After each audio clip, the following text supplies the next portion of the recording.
If you guys will give us just a moment to let the band clear out. As much fun as it would be to have the drums during the meeting, I think they probably need them back at Wilkinson.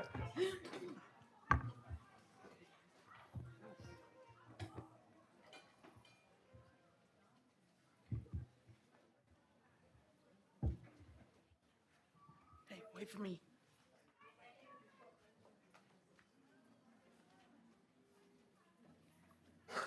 Hey, can I just say hats off to the operations department? The AC works very well. It's freezing in here.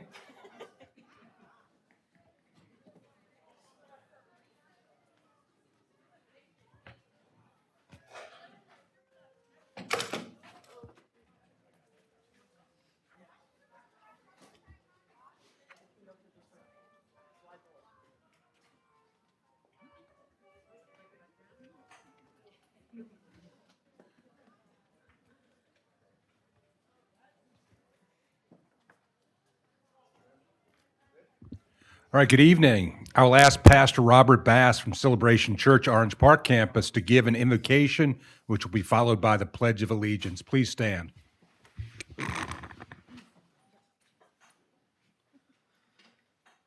Thank you. I'm going to pray as Jesus taught us to pray in Matthew chapter 6. So if you know this, you can pray with me. Our Father, who art in heaven, holy be your name. Your kingdom come, your will be done on earth as it is in heaven. Give us today our daily bread, and forgive us our sins as we forgive those who have sinned against us.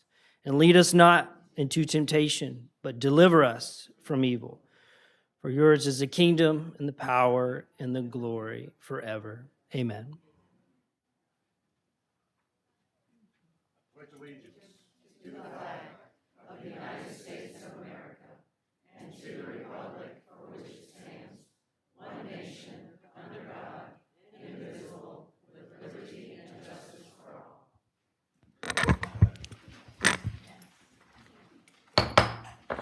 I call to order the organizational meeting of the School Board of Clay County, Florida, the second day of November 2023. This meeting is called pursuant to Section 1001.371 Florida statutes for the purpose of organizing the school board by election of a chair and a vice chair.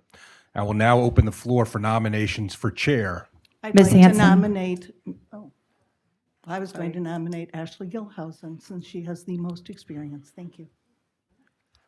I would like to nominate Ms. Hanson.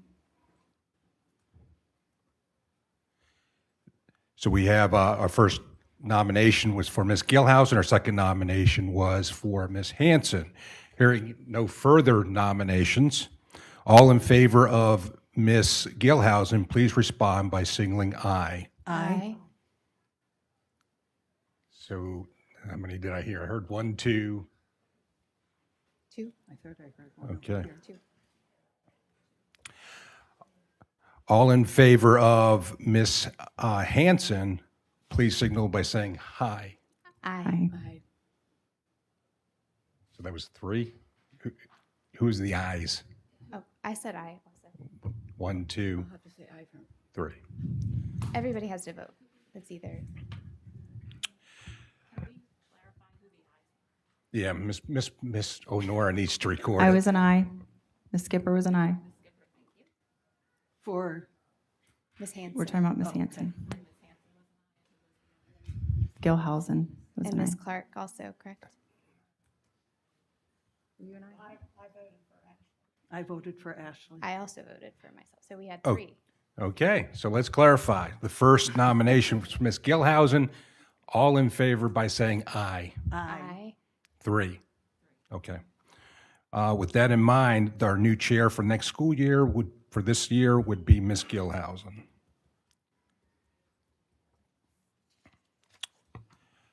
I now open the floor for nominations for vice chair. I'll nominate Ms. Bola.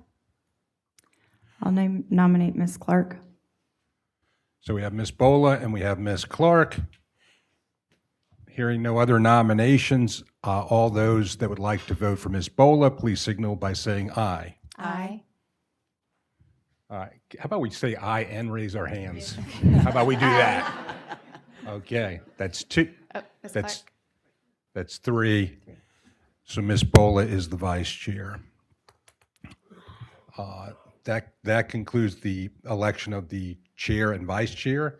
Now at this time, it's always a tradition that we give a plaque to the individual who served as chair for the previous year. I'd like to do that for Ms. Gilhousen right now.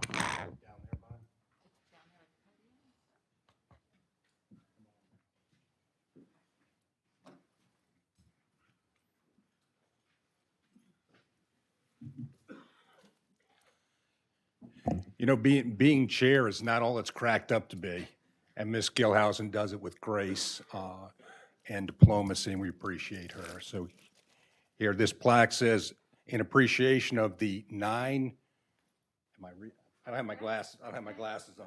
9 years of dedicated and loyal service to the Clay County School Board, 2014 to 2023, Chairman 22-23, which is what we're celebrating here today. Congratulations, Ms. Gilhousen.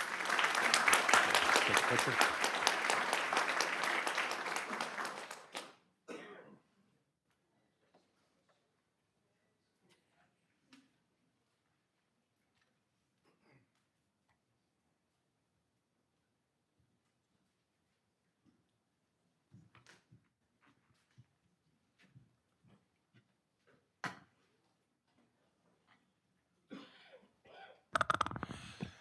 I now turn the meeting over to our elected chair. Okay, the next order of business is to establish the date and time of our upcoming meetings. The superintendent's proposed recommendation is that the board establish meeting dates and times for regular school board meetings for the period December 2023 through November 2024 as the first Thursday of each month, with the exception of the July meeting due to the July 4th holiday, which will be held on Thursday, June 27th, 2024. All meetings are to be held at 6 p.m. at Fleming Island High School in the Teacher in-Service Center. Is there a motion to approve? I'll move approval. I'll second. I have a motion from Ms. Bola and a second from Ms. Skipper. Any discussion? Yes. Ms. Clark? My only concern is with the workshops, where we seem to do most of our work. The citizens can't be off at 9 o'clock in the morning, and I think we ought to take that into consideration, that maybe we should look at whether we do it right now, soon. We need to make it a time where they can be in attendance much easier, because it seems like the bulk of our business is done at the workshops, and this is more of a celebration time. Is there any further discussion? I agree. I think it's better. Okay, It's my 2 cents. okay. The only concern that I have is that in the meeting, we have the opportunity for public comment. And in the workshops, we only have the opportunity for public question. So only difference, but obviously they would be able to, the community would be able to bring questions that perhaps we haven't thought of at that time, which would also enhance that. Okay, so you're in favor as well?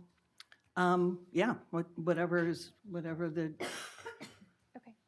That So would make are you sense. guys comfortable with approving what we have for tonight? And then at the next workshop, we can make an adjustment to the Discuss it, schedule? yeah, And set a time? absolutely. Ms. Gilhousen, the adjustments to the way we were going to do our meetings starting in December? Do we have Yes. to have a conversation about that, or will it be the same? You're talking about the agenda The way order? the agenda. We've already given the direction to staff, and it will be reorganized for the December meeting. So we'd just be moving this one to a time where more people could attend. Correct. And what we're doing here is approving the already standing times and dates that so if we want to make an amendment, we could do that now, or if you guys would like to consider what times might be best and then discuss it at the workshop, we can readdress it then, if everybody's comfortable with I that. think Ms. Honora has a question. The only thing that we need to decide at the organization meeting are the dates of the regular meetings. The Okay. workshops do not require submission to the DOE, and Okay. we are free to do as we want with Adjust it those. as necessary. Okay, that sounds good. All right, so this is just for the regular Thursday night meetings that we have once a month, okay? Okay. All right, so I have a motion and a second. Any further discussion? All in favor, please signify by saying aye. Aye. Any opposed? Motion carries 5-0. The next item of business is to authorize payment of bonds for school board chair and vice chair. Is there a motion to approve? I'll move. Motion from Ms. Hanson, I'll second. second from Ms. Clark. Any discussion or questions? Okay, all in favor, please signify by saying aye. Aye. Any opposed? Motion carries 5-0. The next item is bank resolutions due to change of school board chair and vice chair. Do we need to address that since they did not change? We do not. Okay, so we'll strike that. And I will now adjourn the reorganization meeting. This concludes the organization business. We'll will adjourn this meeting, and the regular meeting will follow. All right.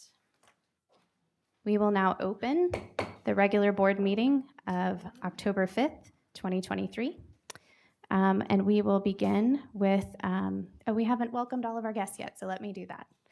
Welcome, citizens of Clay County. I want to take this opportunity to thank you for taking the time out of your busy schedule to attend tonight's school board meeting.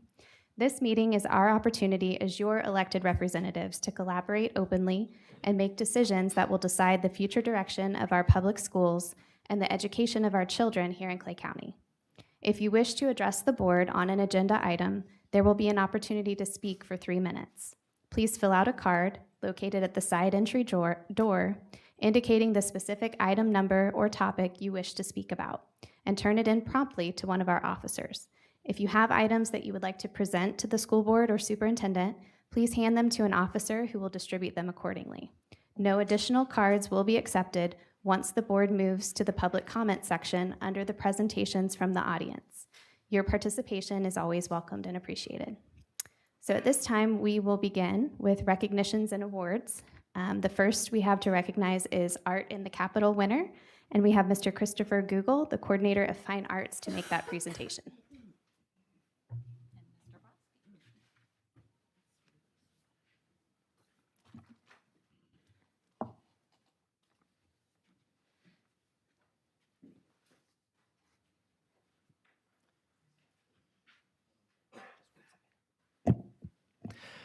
Good evening, school board members and superintendent.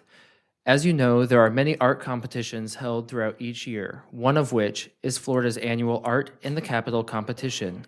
Clay County had several entries for this statewide visual arts competition for students grades 6 through 8. Each district can present one work to their state legislator, who then submits it to the state to be displayed in Florida's State Capitol building during their next legislative session in Tallahassee from January to March. We would like to congratulate Vera Irby, an 8th grade student from Lakeside Junior High School, for her winning entry in the 2023-24 6th through 8th grade Art in the Capitol contest. Her monochromatic self-portrait in blue demonstrated sophisticated application of tints, tones, and shades to create contrast. The judges were particularly impressed with the purposeful use of an exaggerated proportion, which brought attention to the downward gaze of the subject. This shows a unique composition and perspective. At this time, we would like to thank Ms. Wiggins, Vera's art teacher, for her inspiration and guidance of Vera's creativity, and Mr. James, Lakeside Junior High's principal, for his support of the arts. Vera, would you please come up to accept your award and present your artwork to be hung in the Capitol in Tallahassee?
Vera, that is some talent you have. I look forward to seeing all of the years of art that you will provide here in Clay County. We're lucky to have you.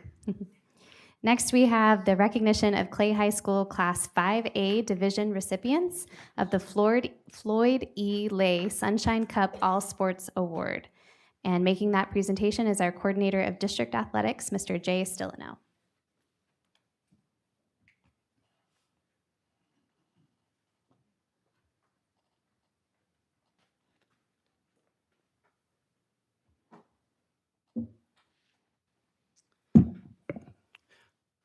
Good evening, Superintendent Broski and the Clay County School Board.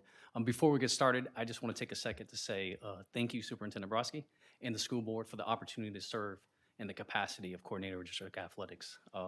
I'm so thankful and blessed to have such a wonderful and vital role here in the district. It's without doubt, it's special. You know what I mean? This place is special, and to fill such a role like that is special to me. So thank you again.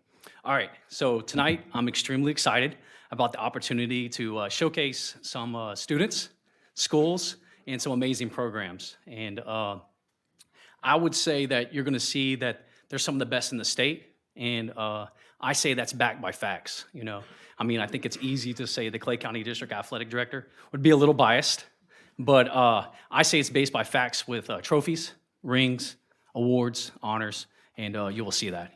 Clay County's special. So anytime we get the opportunity to showcase and recognize some of these individuals, I think that's exactly what we should do. So with that, we're going to kick off our recognition with the Clay County. Let me move right here.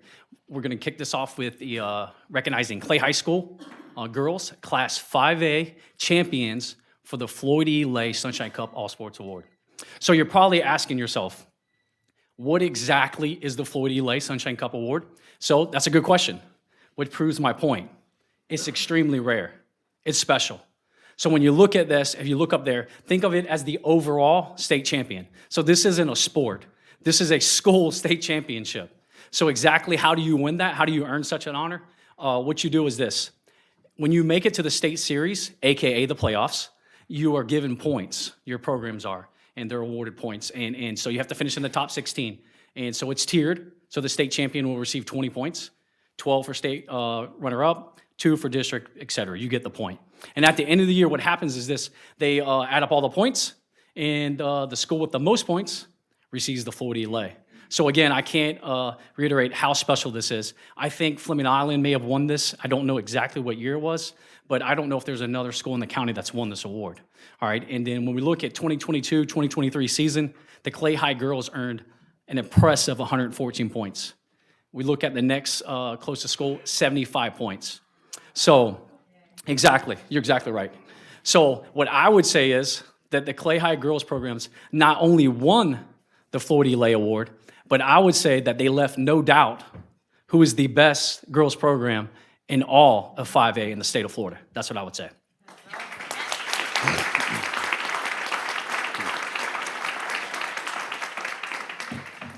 So when you accomplish such an honor, they send you this fancy, nice trophy, and they also send a letter of recognition. So we felt like it was only fitting to make sure we invite Clay High School here to officially recognize them in front of the board and to present their trophy. So with that, I'd like to ask Principal Dr. Halter, Athletic Director Jared Moses, and all the representatives of Clay High School to come on down and be recognized.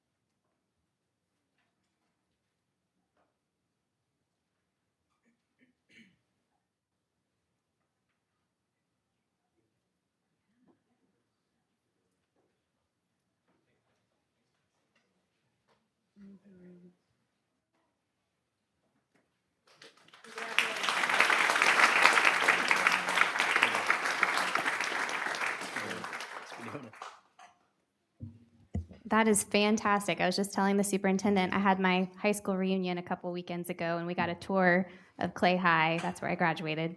And my sons were oogling over the trophy case at Clay High, and now you have a shiny new addition. So well done. Much, much deserved. No, it's impressive. I mean, Yeah. Dane Dunning, Clay High School, wins a World Series last night. His brother won a World Series. Like, it's special. It you know, is. Yeah. Middleburg High School is playing for a state title or in the Final Four on Wednesday. Like, this is a special place. That's made up of special people. You know, I hope we don't take it for granted. All right, let's continue on with and pass out some rings. You know what I mean? So who doesn't want a ring, right? So before we do that, I would like to ask Mr. Kevin Whitlow with Herf Jones to come on up. If you don't know who Kevin Whitlow is, yeah, go ahead. Absolutely. Kevin Whitlow with Herf Jones is an amazing partner for Clay County, not just athletics, but Clay County in general. His generosity and his kindness and his giving it's second to none when it comes to partnerships. So how this came about is this. So we're going to recognize the 22. Actually, we're going to hand out rings to the 23 male and female Clay County Coach of the Year. But Mr. Whitlow had came up and said, you know what? That's special. Let's do this. Let's make it a little bit more special, and let's put some rings on it. And I said, why not?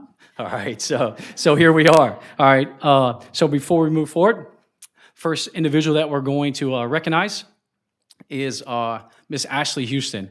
And so we want to give a little backstory. So again, these individuals were awarded this at the award show last year. So Miss Ashley Houston is the softball coach for Middleburg High School. She was her team won the 2022 5A softball state championship. She was the 2022 5A Coach of the Year, and she was the 2022 Dairy Farmers Coach of the Year finalist. So when you're talking about Dairy Farmers Coach of the Year, that's all classifications. That's not 5A. So again, goes back to what I was stating, backed by facts, not opinions. We have some of the best people in the whole state. With that, Ms. Houston, come on up and get your ring.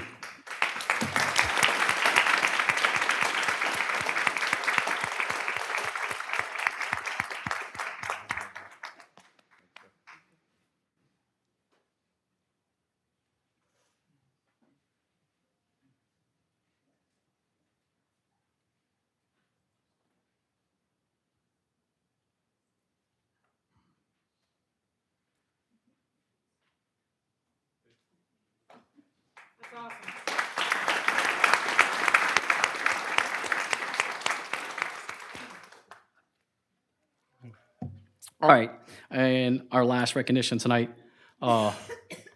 So, before we talked about we have some of the best coaches and programs in schools. I don't know if you can say that we have some of the best when we talk about this guy. He may be the best. When you look up there, you see the 2014, and then we go 20, 21, and 22 state championships. That's unbelievable, back to back to back. And then you look at the Florida Dairy Farmer Coach of the Year I just talked about was all classifications. So he won that back to back. That's like a unicorn. And then when you look up there, you see districts and regional championships. The last time Keystone High School weightlifting did not win a district or regional championship was 2012. So I want you to think about where you were at in 2012. Like, it's special. And what this guy is down there doing, not just winning championships and rings and trophies, but he's winning hearts and minds of us students, athletes too. So with that, the 2023 Male Clay County Coach of the Year, Lance Lowry.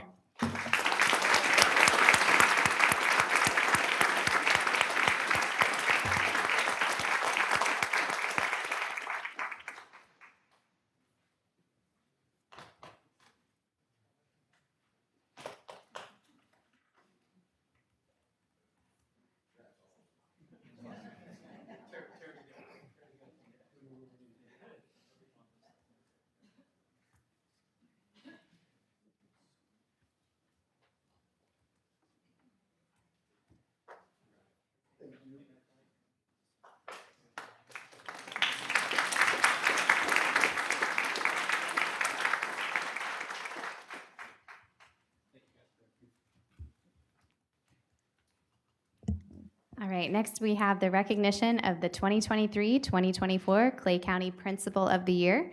Superintendent Broski will make that presentation. So I don't know if I can bring the same energy as Jay Stillano. How about Jay Stillano? Round of applause for Jay. The second thing I would note is I'm glad I'm not taking a picture next to Coach Lowry, because that guy looks like he's in shape. And I would pale by comparison, no doubt. So it's my pleasure to introduce the principal and the assistant principal of the year.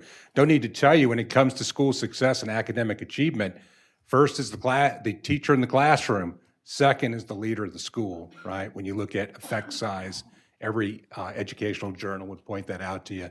So our leaders are important. So our principal of the year, I'll ask for her to come up, is Wilnitra Dixon from Oak Leaf Junior High. Let me brag on Wilnitra for a couple minutes. She's a graduate of FSU and UNF. She was a social studies teacher, 2003, Green Cove Junior High. Moved to Thunderbolt, was an AP at Thunderbolt, moved to Argyle, then became principal at Oakleaf Village Elementary, and now the current principal at Oakleaf Junior High School. In the dictionary, next to the words professional, poised, dedicated, to not only her community, but her school in general. Without further ado, our principal of the year, Wilnitra Dixon.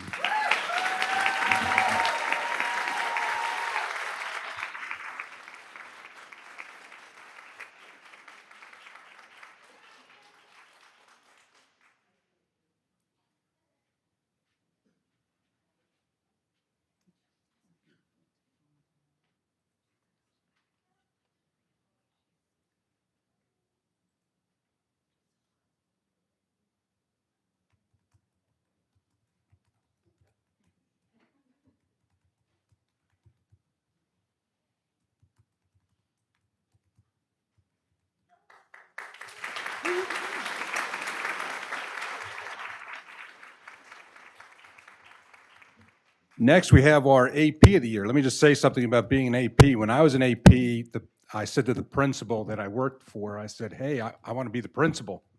And his response was, why do you want to be the principal?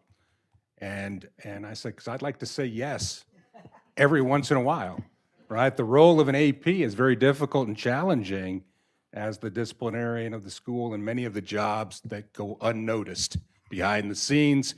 They're kind of like the ground troops, if you will, in any school, so they're vital to what we do. Our AP, let me go ahead and invite her up, Hope Davis from Lakeside Junior High.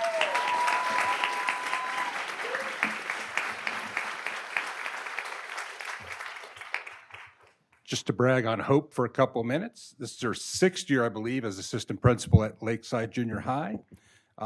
Hope has a variety of experience with students, but she really excels with students with exceptional needs, right? And parents really respond to her compassion for the situation for all the students there at the school. It does a great job with the inclusion program there. She's married to another assistant principal, so I just imagine what happens at the dinner table. I'm sure there's good discussion. Might even be some competition there between junior high schools as to which one's the best. Also has 3 children, and all 3 of those children attend Clay County Public Schools. So without further ado, Hope Davis, our assistant principal of the year.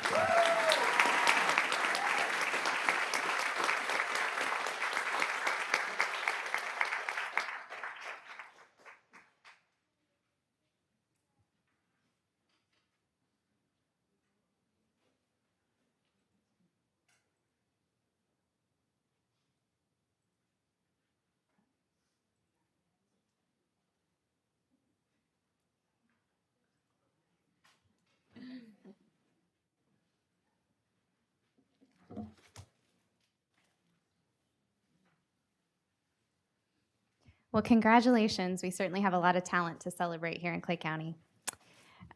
Next is our school showcase. We enjoyed the Wilkinson Junior High School Band, and now we will hear from their principal, Mr. Nate Warmoth, to tell us about all the wonderful things happening at Wilkinson Junior High.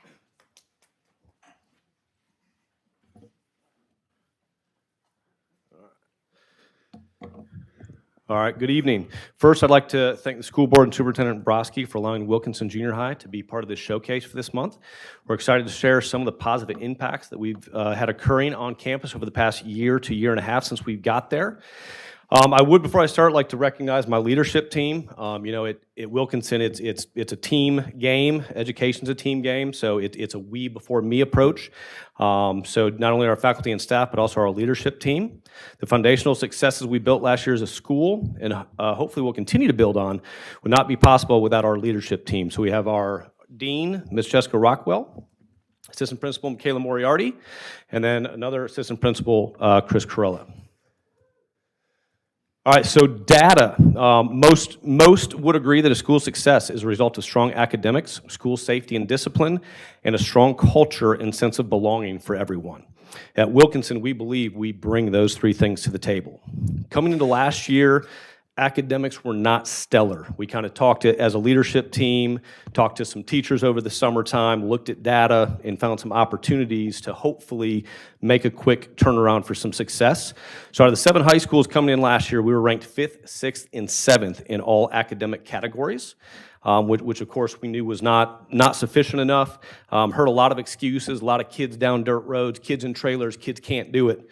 We don't have excuses at Wilkinson anymore. So we made sure that high expectations, no excuses, high accountability, and then through a variety of educational methods that were used in the classroom, professional development, really working with students and our faculty and staff as well. In just 1 year's time, we were able to go from the bottom 3 to the top 3 out of all 7 junior highs. The only one outside looking in was ELA, was 4th, but we did go from 7th to 4th, so there was some progress made there.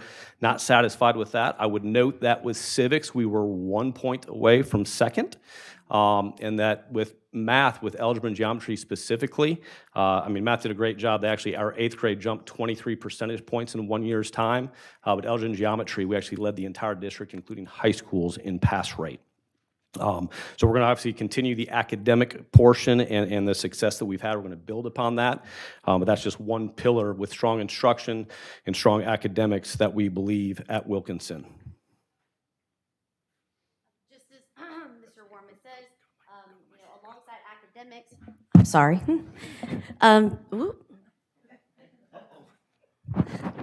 Just as academics is important, so is the culture and the behavioral systems that schools have. Excitingly, last year we saw a significant decrease in our total referrals, and this year we're continuing that momentum. I think a lot of that, or we believe a lot of that, is attributed to, as Mr. Warman said, high accountability, high expectations. Our staff, everyone is working really hard to build that communication between families and from the school. So we're working hard to just make sure that we're involving families as much, because again, they're a part of that success too.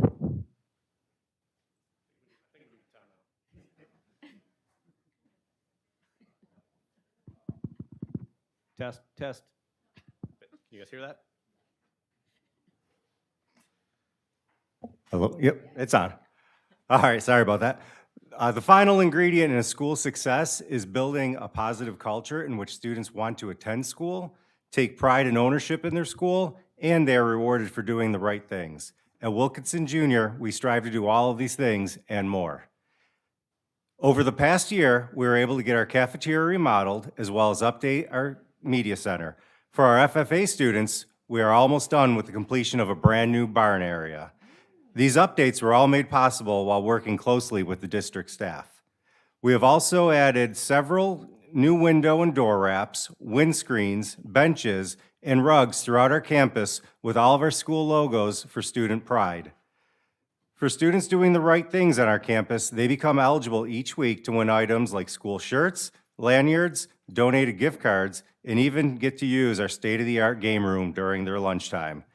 Each week, we also recognize our Eagles of the Week, students, faculty, and staff that go above and beyond. They are awarded Under Armour shirts, a goodie bag that includes a gift card to our sponsors, Zaxby's of Middleburg, and a certificate. We also have started our Student Athlete of the Week this year. Our goals are to make our campus a welcoming and fun place to be, but also to continually find ways to recognize positive choices made by students. Our belief is that this all ties into strong academics as well as the safety and discipline on our campus.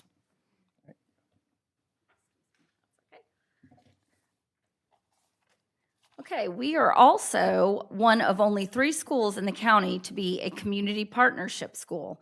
Essentially, what this means is that we are afforded a partnership with Baptist Health, Wolfson's Children's Hospital, Children's Home Society, St. John's River State College, and UCF. Through this, many grants are provided to afford our students the opportunity to have food on weekends and holiday breaks, provide medical, vision, and dental exams, and services needed such as prescription glasses, clothing, and laundry services. We are also one of the 7 schools to have a partnership with the Boys and Girls Club. We are fortunate to be the flagship school of Clay County events and summer camps.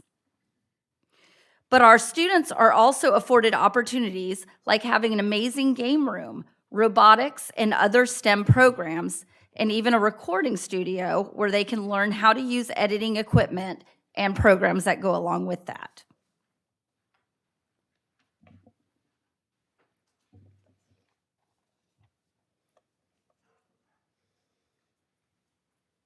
I'm actually going to go backwards a little bit. So one thing I'd point out with the behavioral data, in that bottom part, the 23-24 school year, currently that was from first quarter. But we're even, if you compare apples to apples the last couple of years, we're down about 120 referrals from 2 years ago, and then I think about 75 from last year in the same time frame. So why we talk about discipline data is kids that make poor choices, kids that may not have good structure, teachers that don't provide good classroom management, oftentimes that lends itself to kids being a little mischievous, especially junior high, right? Junior high's a tough time for a lot of kids. And so when they become unproductive and they start kind of doing some things they maybe shouldn't do, that leads to ISS time, that leads to OSS time.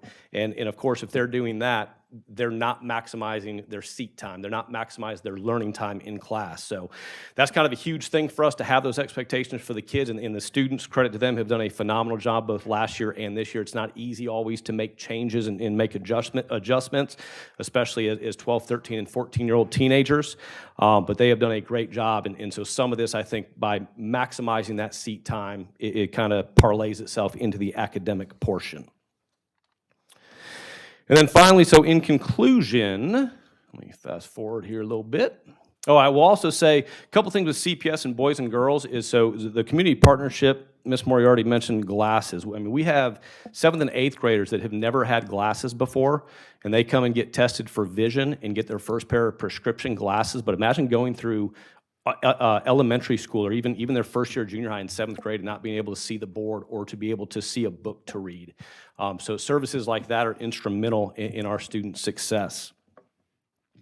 So then this last side, so in conclusion, you know, every school has something they can continually work on, right? Education is a fluid thing. It's ever changing. It sometimes depends on student population, sometimes depends on the faculty and staff you have, and kind of maximizing and leveraging the potential you have. So even though there's a lot of positive changes happening at Wilkinson, we still have things that we can improve upon each and every year. We are going to continue to focus on math. They did a lot of really good changes with some PLCs, with some data-driven conversations, and again, leading to those 23% gains for this year. So hopefully don't fix what ain't broke. And kind of continue that path a little bit. We are going to focus, you know, ELA was on the outside of the top 3 looking in, so we have some strategies in place that we've implemented already for school-wide. All curriculums across all content areas are going to help us out with ELA because, again, it's a we problem. It's not a ELA problem. It is a we problem. And, of course, reading and writing lends itself to other subjects as well, so we have some of those in place.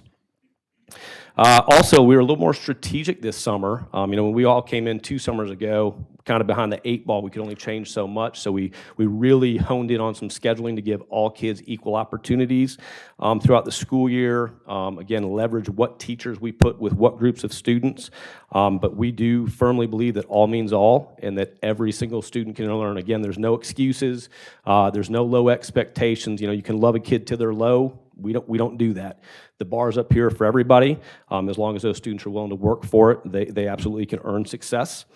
And then we're going to continue. You know, it's one of those things with PBIS that Mr. Corella talked about in the culture, is if kids feel good about school, if kids want to go to school, if they want to be excited, you know, we want to continue to foster that environment at Wilkinson. We don't want kids to wake up dreading, oh gosh, do I have to go to school? We want kids excited to be there, doing the right things, being in class, learning. So we want to continue with that.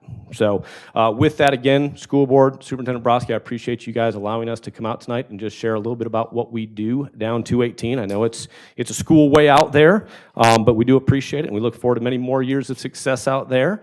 And I'll say what I say every day on the announcements when I sign off. As always, go Eagles.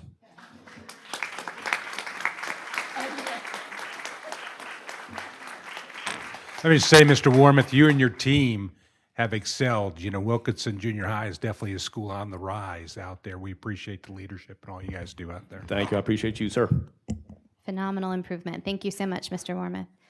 This will be the last call for comment cards. Once we move into the public comment section of the board meeting, we will not receive any more of the yellow cards. So if at this time you need a card or are currently filling a card out, if you'll raise your hand so the deputies can see you.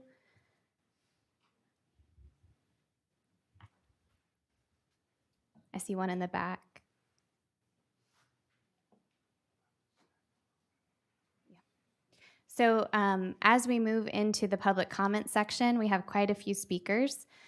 So for the sake of time, I will announce the first speaker and then tell who is up next. And if you are up next, if you wouldn't mind standing over here in the corner behind the podium so that you're ready to go when the speaker before you finishes. And just as a reminder, we have up here our expectations of decorum during our board meetings. It's a reminder for the board as well as for the public that we want to maintain an atmosphere that is welcoming for children and a good example for them to look up to. We promise to provide respect to each other, to you guys, and we expect the same in return. So first up, we have Ms. Tara Richardson. And when you come to the microphone, please state your name and address for the record.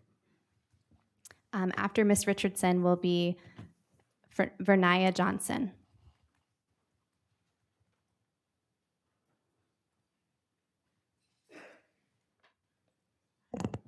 Yes, my name is Tara Richardson, and my address is on the card.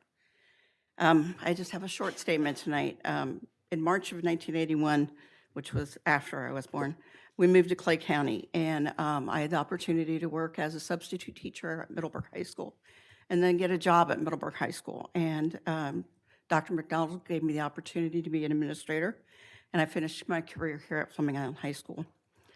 At no time, and I take great pride in this, at no time during my career would anyone say I was an advocate for filthy or sick books to be given to students. Never. I was and I remain an advocate for my grandchildren and all the students in Clay County schools to be able to challenge themselves and their point of views with diversity in their authors and the genres that they select. As long as we are leading the nation in challenged, reconsidered, or curated books, I'm going to be reminding you that a parent can choose the books their own children read, but they cannot make that choice for all the children in Clay County or their parents. And I thank you very much. Next is Vernaya Johnson, followed by Carol Green. Good evening, everyone. My name is Vernaya Johnson, and I'm a senior at Orange Park High School and a dual enrollment student at St. John's River State College. At school, I am a member of the National Honor Society, a teacher's aide, and a member of Students Working Against Tobacco, better known as SWAT. I want to thank you all for considering adopting a district policy prohibiting tobacco and nicotine products. In my school, we work really hard as a SWAT club led by our wonderful advisor, Mrs. Christine Howe, to educate our peers on the dangers of vaping. And we have success in this, and many of our peers share how impactful our activities are, such as our candygrams for Not a Lab Rat Day and placing posters around our school. On a more personal note, my grandmother passed away on August 23rd, 2020, the day after I turned 14, from chronic obstructive pulmonary disease, better known as COPD. She had smoked cigarettes since she was 14 years old, And the reason why me and my younger sister participate in SWAT is to help educate and bring awareness. We do not want our friends to lose their loved ones to tobacco the way that we had. This policy will not only protect students, staff, and visitors on school district property and events, but this policy will hopefully prevent the normalization of smoking and vaping. Imagine an entire generation of students that will never know the impact of tobacco, like secondhand smoke exposure.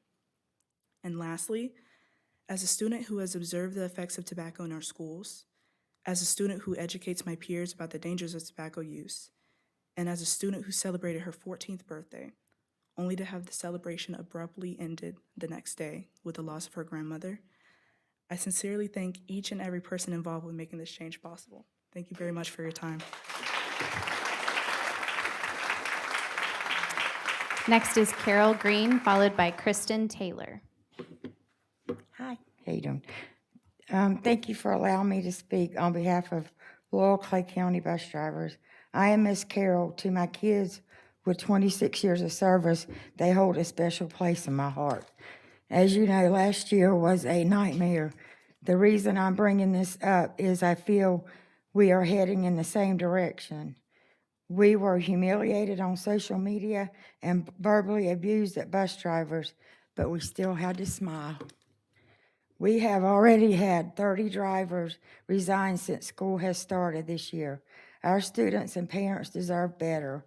We leave students standing 30 to 45 minutes on the side of the road. Either parents have to adjust work schedules, get another ride, or they don't attend school at all. Clay County has always put our students first.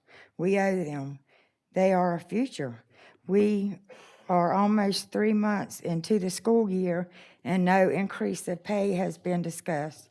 In order to move forward and keep drivers in their seats, we have to become competitive to the surrounding counties.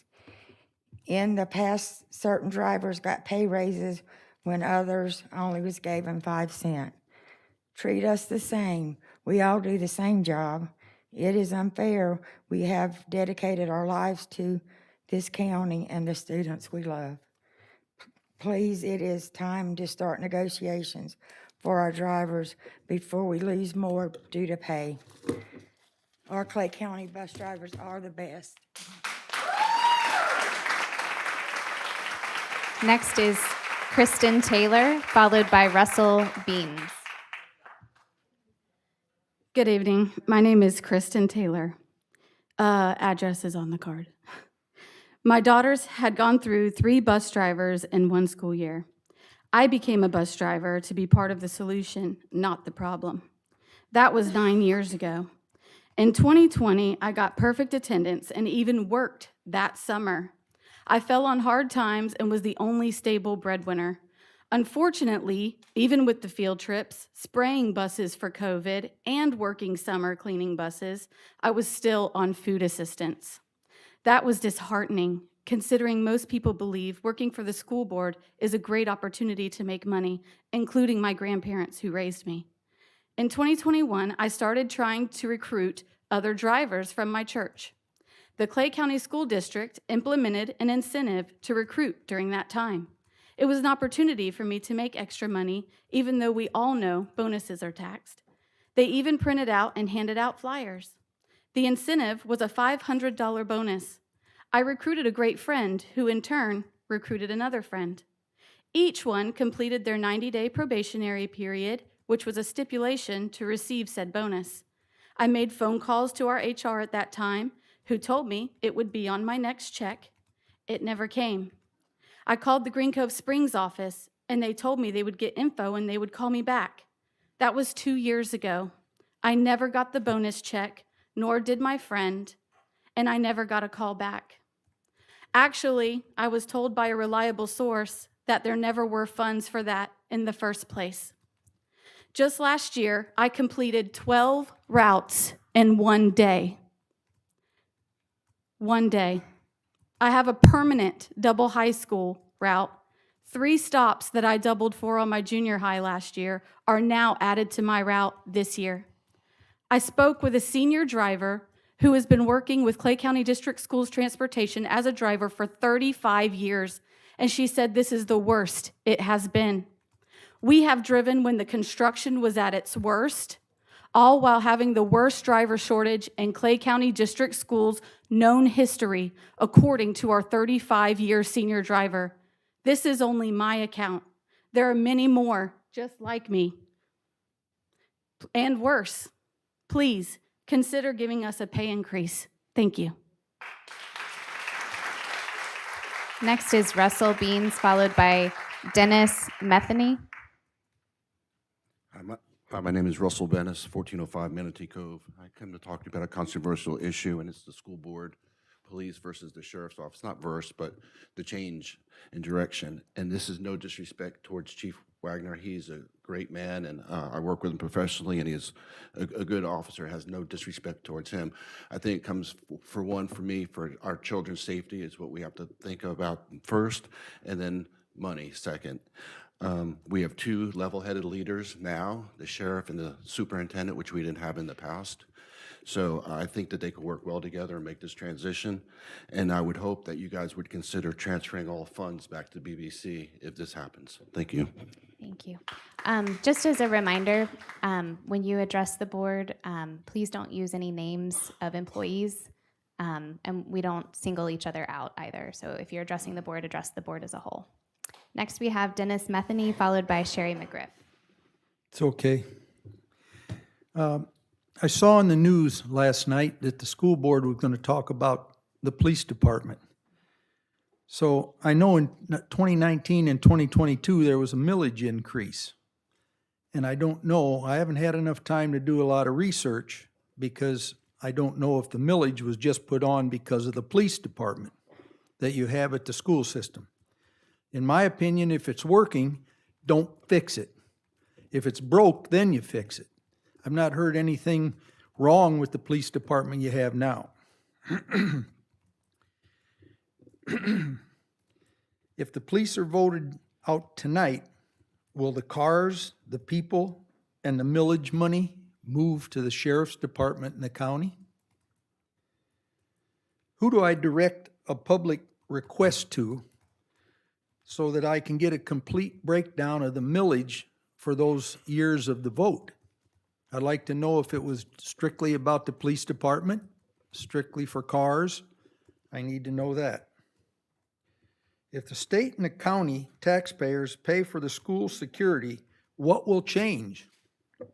If the county takes over, what will benefit the students and the taxpayers? I'm going to go to the sheriff's department as soon as I give them a call tomorrow because I just haven't had the time to do the research overnight. I don't have much else to say. I probably won't be here for the number 33 on the agenda, but I certainly appreciate it. If it works, don't fix it. You've got enough other things that need to be fixed that I think that money should go to. My concern is the millage that was voted on, I hope that it went strictly to the police department, and that will come out of the school budget and go into the sheriff's budget. I know you can't do it this year, but it can be changed. So in your budget, you can move it within internally. Sheriff can move it within internally, but I don't think you can put anything from your budget in the sheriff's budget. But I'd like to see something done about that millage. Thank you very much. I appreciate your time. Thank you. Next is Sherry McGriff, followed by Heather DeVore.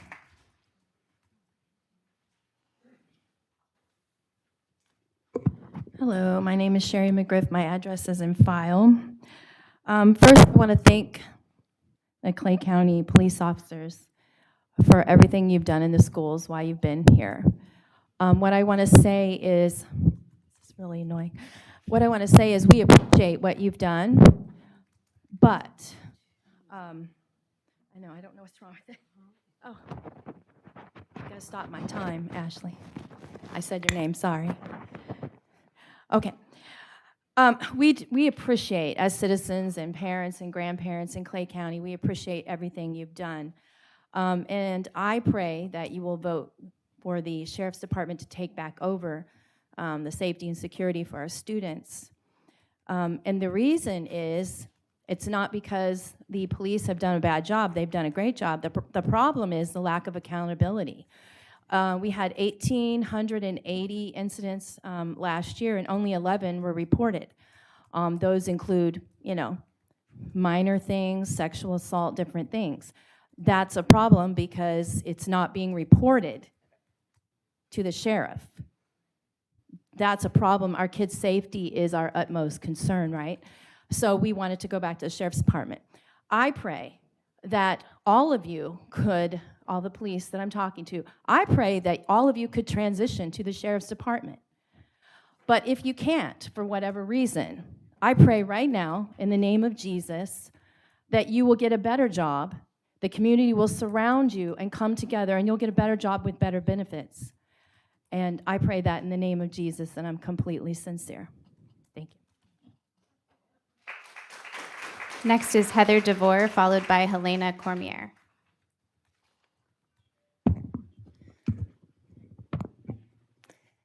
My name is Heather DeVore. Address is 925 Center Street.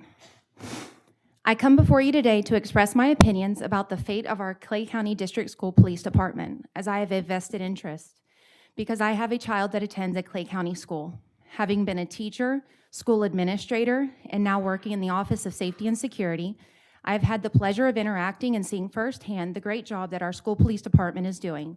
I have tried to keep up with all of the workshops and listen to both sides, as I truly want what is best for our students, faculty, and staff. I have heard the statements that it is best practice to go with CCSO, but I couldn't find any vetted research about the matter, and the grand jury report that recommended, quote, neither school district officials nor school administration should ever be in any position of authority over law enforcement officers was not written by experts. I did read a recent interview from a school board member in Broward County, which is the county where the Parkland shooting happened. And they spoke about the major value of improving safety and direct board oversight, and that was a reason they are looking into creating their own police force, which is something you will be giving up if we move to CCSO. I also read in the news that this change is being considered due to the expertise and overall resources that CCSO will bring with it. With the millions more it will cost our school district to transfer to CCSO, why are we not considering putting that money into our police department to have additional resources and bringing it up to the speed that you think it should be? Many of the same men and women who are currently wearing our blue uniforms transferred over from green ones. Although the department may be newer, the people who are running it are not. In fact, I've heard many officers from CCSO tell our officers that they are the experts in school policing and they will need their expertise, as community policing is different from school policing. I am proud to say that our district is in compliance with the MSDA for keeping an armed officer on all school campuses from bell to bell. In watching the recent workshop, I understand the sheriff did not commit to not pulling officers off campus to respond to an incident if they were the closest person available. This action would immediately knock the district out of compliance, and the Office of Safety and Security would be mandated to self-report each incident. Also, last night on the news, it was said that the cost to have CCSO will remain the same outside of some transitional cost. That is simply not true. The difference would be approximately $1 million in addition to the $1.7 million in transition costs. In the time that I have been in the district, I have never heard about any mismanagement or bad policies being implemented. But if you are concerned about policies, then I encourage you to come together with experts to rewrite them, and again, bring them to the level you believe they should be. Here in Clay County, we take pride in our people and the work that is being done. For it to be suggested that our police department is less than is insulting. Please take my words into consideration today, because at the end of the day, we need to do what is best for students in Clay County. Next is Helena Cormier, followed by Susan Callahan.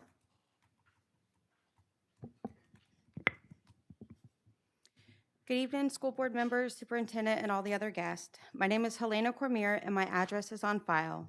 I want to say thank you greatly to all members who have worked diligently to have item D2, contract negotiation for SRO services with Clay County Sheriff's Office, on the agenda for the 11/2/2023 Clay County School Board meeting.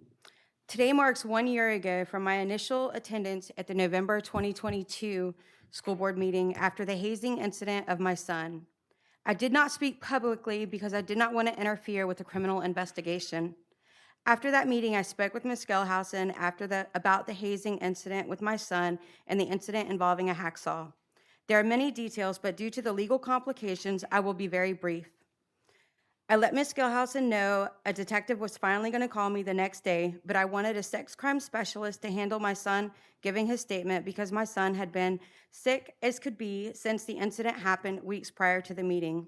Ms. Gelhausen said we don't have one, but the sheriff's office does. I asked her if the sheriff's office could investigate this case. Ms. Gelhausen told me I absolutely could ask for that request. As a parent, we can request whatever we want, but that does not mean we will get it. The Clay County School District Police Department would not let the Clay County Sheriff's Office take over the investigation after I asked. With my son, one of the victims, finally provided his statement, it went horribly wrong. After reading the victim's rights brochure provided from the detective, I realized I could request a victim's advocate to be present at any future meetings. The following week, I informed Chief Wagner that I wanted a victim's advocate present before anyone spoke to my son again. Ms. Gilhausen was very upset that she, as a board member of District 5, had not been informed about any hazing incident or that there were more than one victims reporting allegations of hazing among the students involved in the Clay High wrestling conditioning practices. Clay High is one of the schools in her district. We, as Ms. Gilhausen's constituents, expect to hold our school board members accountable for improvements and changes to policies and procedures. How can our elected board members effectively make safety and security changes if they are not informed about crimes being committed? This needs to be addressed and changed.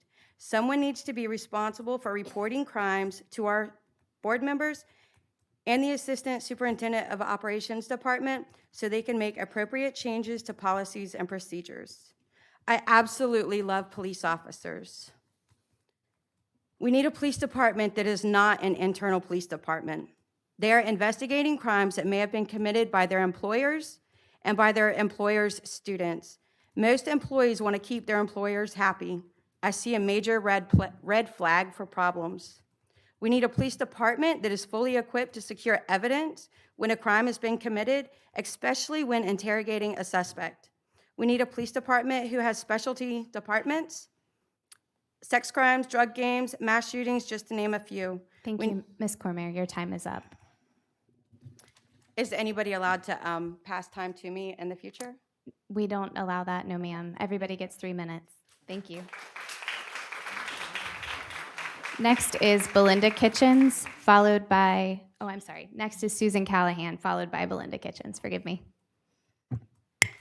Good evening. My name's Susan Callahan. My address is on file. I just wanted to come tonight to support the team, our board, in hopefully supporting taking this school police and going back under Sheriff Cook. I just wanted to tell you that. Thank you. Thank you, Ms. Callahan. Next is Belinda Kitchens, followed by Natalie Acosta.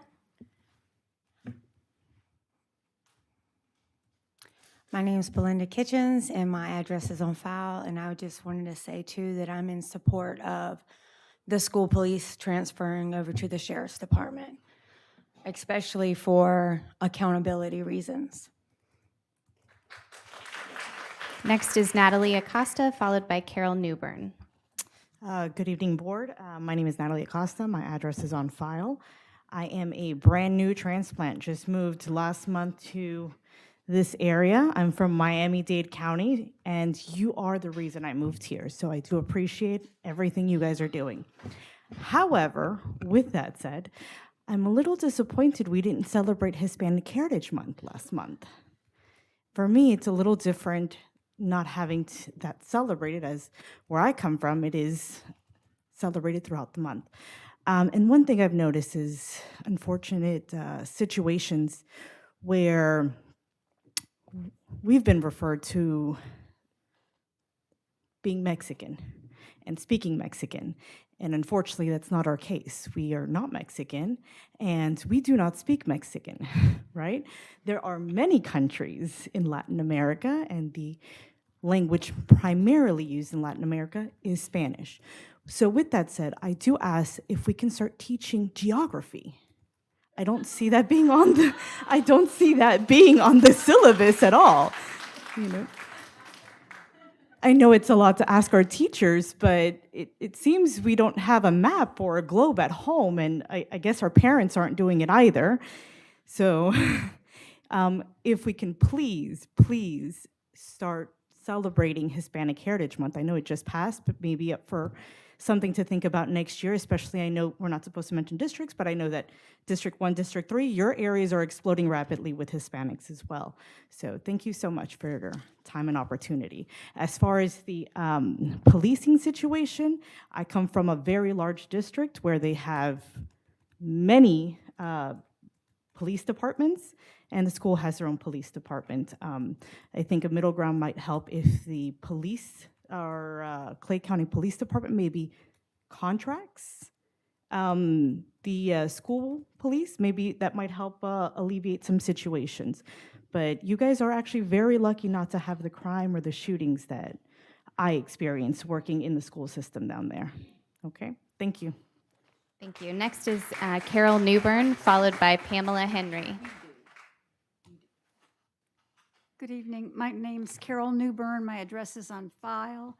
And I want to thank the staff, the board, how hard you work. I really appreciate the effort you put in to weigh best practices against financial needs. I like the sheriff's proposal in that she was rolling the staff into, that didn't look like people were losing. I watched both board meetings, workshops, talking about this. It seemed like that people aren't going to lose their job. The equipment that we paid for as taxpayers is going to be rolled in. So I would like to support the board in going back to CCSO. Thank you. Next is Pamela Henry, followed by Bruce Friedman. I'm Pamela Henry. My address is on file. Thank you guys for all the hard work you do. I appreciate it, and the difficult decisions that you have to make, and we really appreciate it as a community. I'm going to just say briefly that I support going under the Sheriff's Department for Clay County Schools. Part of my reasoning is that I feel like most of our problems that happen in the school are as a result of the community, and I believe that the Sheriff's Department has a finger on the pulse of what's happening in our entire community and may be able to address those problems better. I thank the police for everything that they've done. And I want to say that a parent can choose the book that their children is to read at home. And I say let those preferences remain their personal choice, as I have mine as well. And if you want to have pornography and filth and lies in your home, feel free to do so. That is your freedom. But I say school libraries are for learning. And the question I keep asking myself is this: why is it so important to you that these type of books be made available in a school library to other people's children? If you can't buy them for your own children, take them to our well-stocked public libraries. And if you don't know how to navigate a public library, I'll be happy to teach you. Next is Bruce Friedman, followed by Tanya Caxon.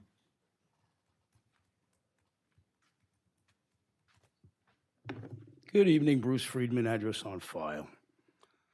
I stopped by the Green Cove office earlier this month and dropped off 4 challenges and I believe 116 requests for an appeal. Brings a total of pending appeals after a year plus of my activity to almost 400. You've addressed 0 of them, in particular, the book Heroin that I tried to read from last month. Everyone here is aware of the content of that book and its nature. I don't think that it was necessarily inappropriate for anyone to turn off my microphone. The content of that book is vile.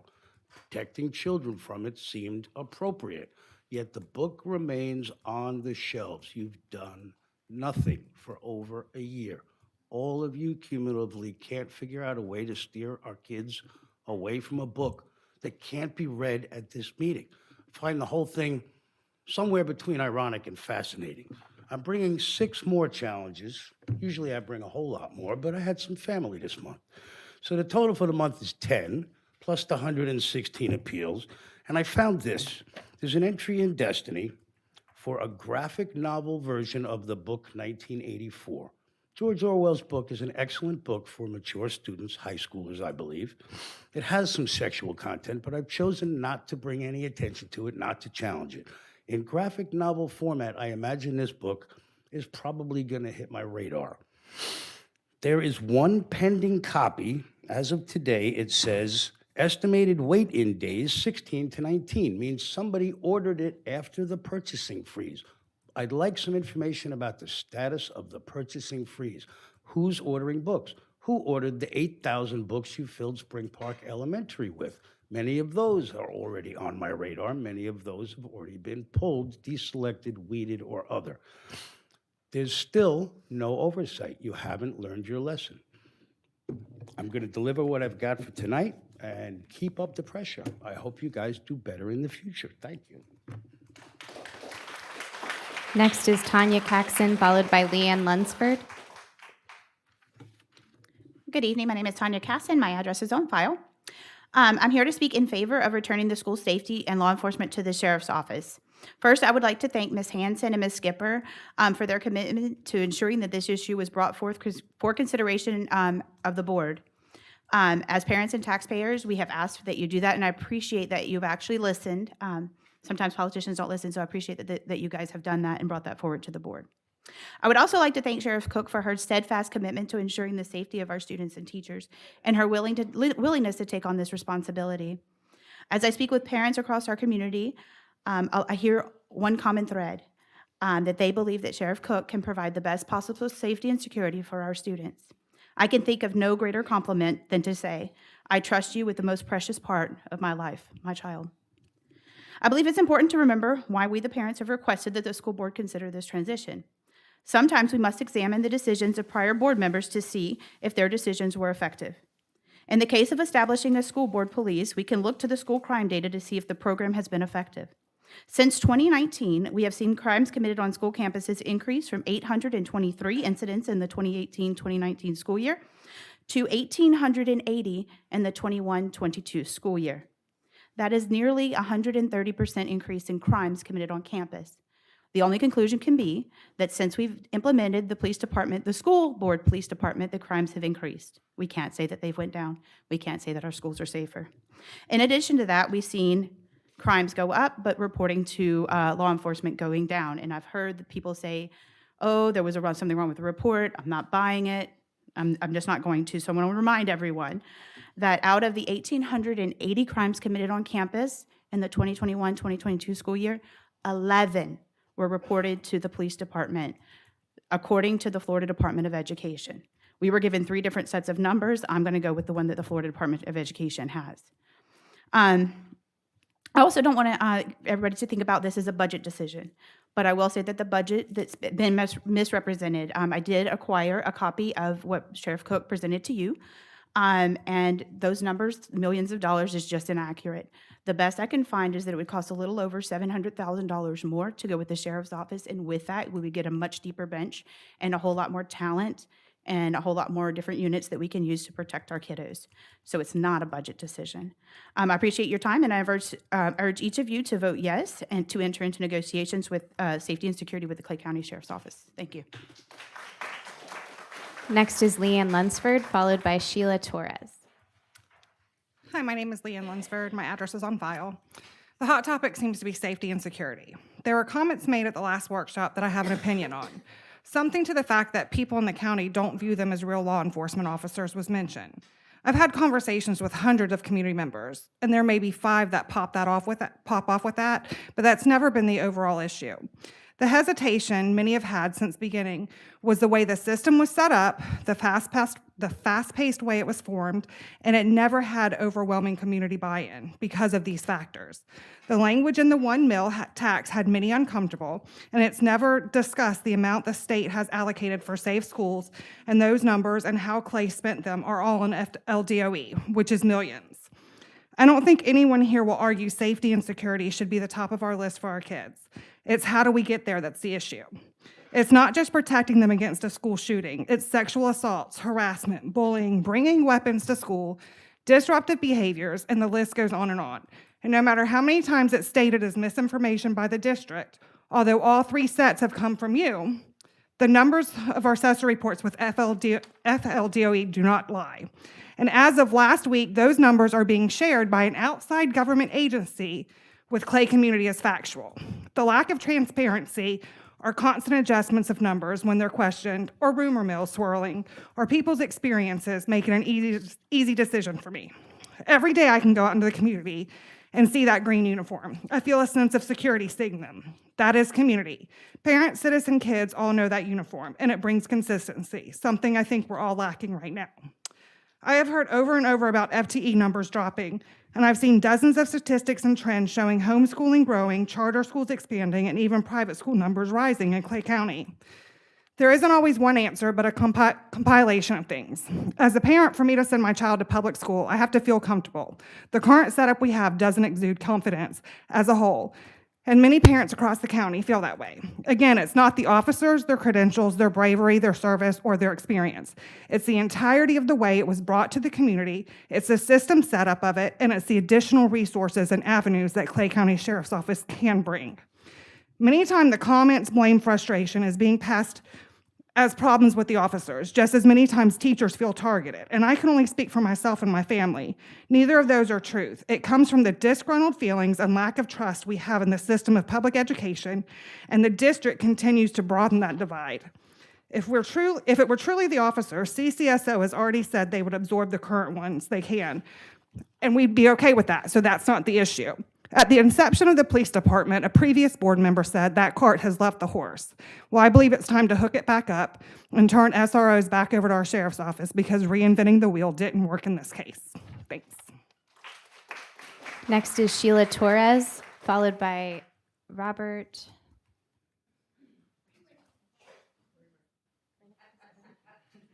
Hello. Good evening to everybody. My name is Sheila Torres. My address is on record. I'm going to speak on a couple of topics. One of my issues is I got a couple of kids in Clay in Orange Park schools. One elementary, I had one in middle, and I had one in high school.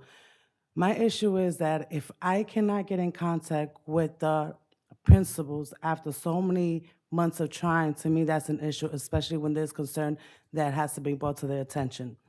I got a phone call earlier from a teacher who was a sub, who was very condescending, very demeaning and everything else. And when I questioned him, he decided that it was much easier to hang up the phone on me today when it was an issue with one of my students.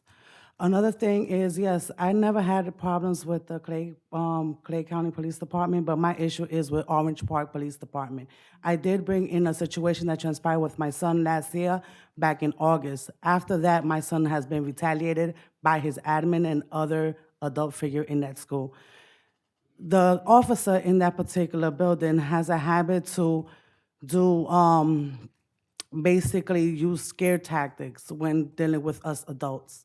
There was a most recent incident that happened with my student, and the first thing, it was already made up by the administration within that school, which is the head principal, or what they wanted to do with my student. Never have I went into a hearing that was unbiased. Everything was already played out and decided for my student, which is more harmful than beneficial. When I talked to the officer at Orange Park Junior High, and he's telling me that if I was to do X, Y, and Z, that my son this can happen, is an issue. Another issue that I have with that particular school is that when the admin is basically put her foot to the fire and spoken because she had lied in a lot of school records, documentation that she had, it has become a problem. And then when I called the superintendent and they gave me Ms. Treasure Pickett to go in to this particular meeting, and it was shown in front of Ms. Pickett how the administrator lied about a video that I was to be seen of my student. What she had stated to me was, no, this particular video is from 2 days after. And Ms. Pickett was there defending the answer that the administration gave me, which it was a slap to my face and my student. Not only did I waste my time to a certain extent because nothing was said as far as any consequences or repercussion for said administration. Now I am going through the motion with my middle school son because of the retaliation, because I'm a big advocate. If you're an advocate for your children, then your child get retaliated. If you're an absent parent, then you become a problem. But if you're a parent that agrees with, yes, ma'am, no, ma'am, whatever you say, everything is good, and don't question the administration, then you're okay. But because I'm not that person, my son has been retaliated against. And I would like a meeting with all board members and the superintendent. Not sure that this is a way of asking, but I am pleading. Thank you. Next is Robert, I'm so sorry, is it Newen? No, my name's Robert Rewinkle. Okay, I'm so sorry. You're good. My address is on file. I'm a school bus driver, and I could have retired anywhere here in the state of Florida, but I decided to come here in Clay County. I have 3 kids that graduated from Ridgeview High School, so I decided to give my time back to Clay County, and I believe I'm doing that. This summer, I read on the school website that Clay County is a top 10 school in the whole state of Florida, and I believe wholeheartedly that transportation is part of that reason why that we are so high. And but the pay and the things we have to deal with on the bus just doesn't correlate to keeping the drivers that we need to have. Any given day, you can see buses going up and down the streets. We're transporting thousands and thousands of kids a day safely, and we're all professional drivers, and we all love our jobs. And I think the main reason why we're losing the drivers that we have is the pay. You can take our CDLs, and we can go down to Baker County school district over there and get paid a little more. You can drive a dump truck. You can go dump some dirt on the highway that's never being finished up here, and make 3 times the money. And but we love our job. We have we take our job serious. And the kids love us. They call me Mr. Rob. My kids, I have 73 elementary kids, and I know each kid by name. They know me, and every morning, I tell those kids, have a good day, learn something new every day. And they come on the bus, and I'm like, hey, what'd you learn today? And I can name things that they tell me. And in the evening, have a good night. We'll see you guys tomorrow, and have a good night's sleep. I'll see you, at 6 o'clock in the morning when I pick you up or whatever time it is. But when we're doing double backs, and some of us are doing 2 and 3 double backs a day, you can't have that personal relationship with the kids. It's always somebody different on that school bus. And we can't have that. We got to have that personal relationship with the kids in order to succeed, to be in that top 10 or top percentage in the state of Florida. And I want to stay in the top 10 in the state of Florida, if not higher. I want to be that #1 school district in the state of Florida, because transportation, we're part of it. Everybody's part of it. I mean, it goes down to the cafeteria workers. They're feeding the kids, the nutritious meals. They're the janitors. They're cleaning up after the kids, making sure that the schools are super clean. It's everybody. It's, but Clay County, we're transportation. We're #1, and I feel we're huge part of this. So that's it. Have a good day. Thank you. Next is Brian Tucker, followed by Matt Johnson.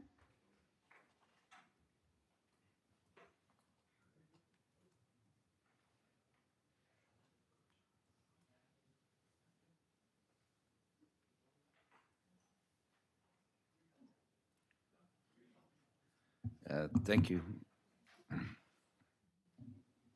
My name's Brian Tucker. My address is on record. Like Mr. Rob was saying, I'm also a Clay County bus driver. I'm a Navy veteran.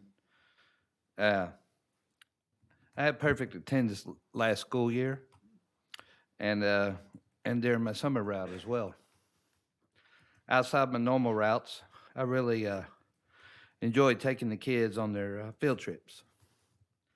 I transport them safely to and from their events, and those field trips are very important for all involved.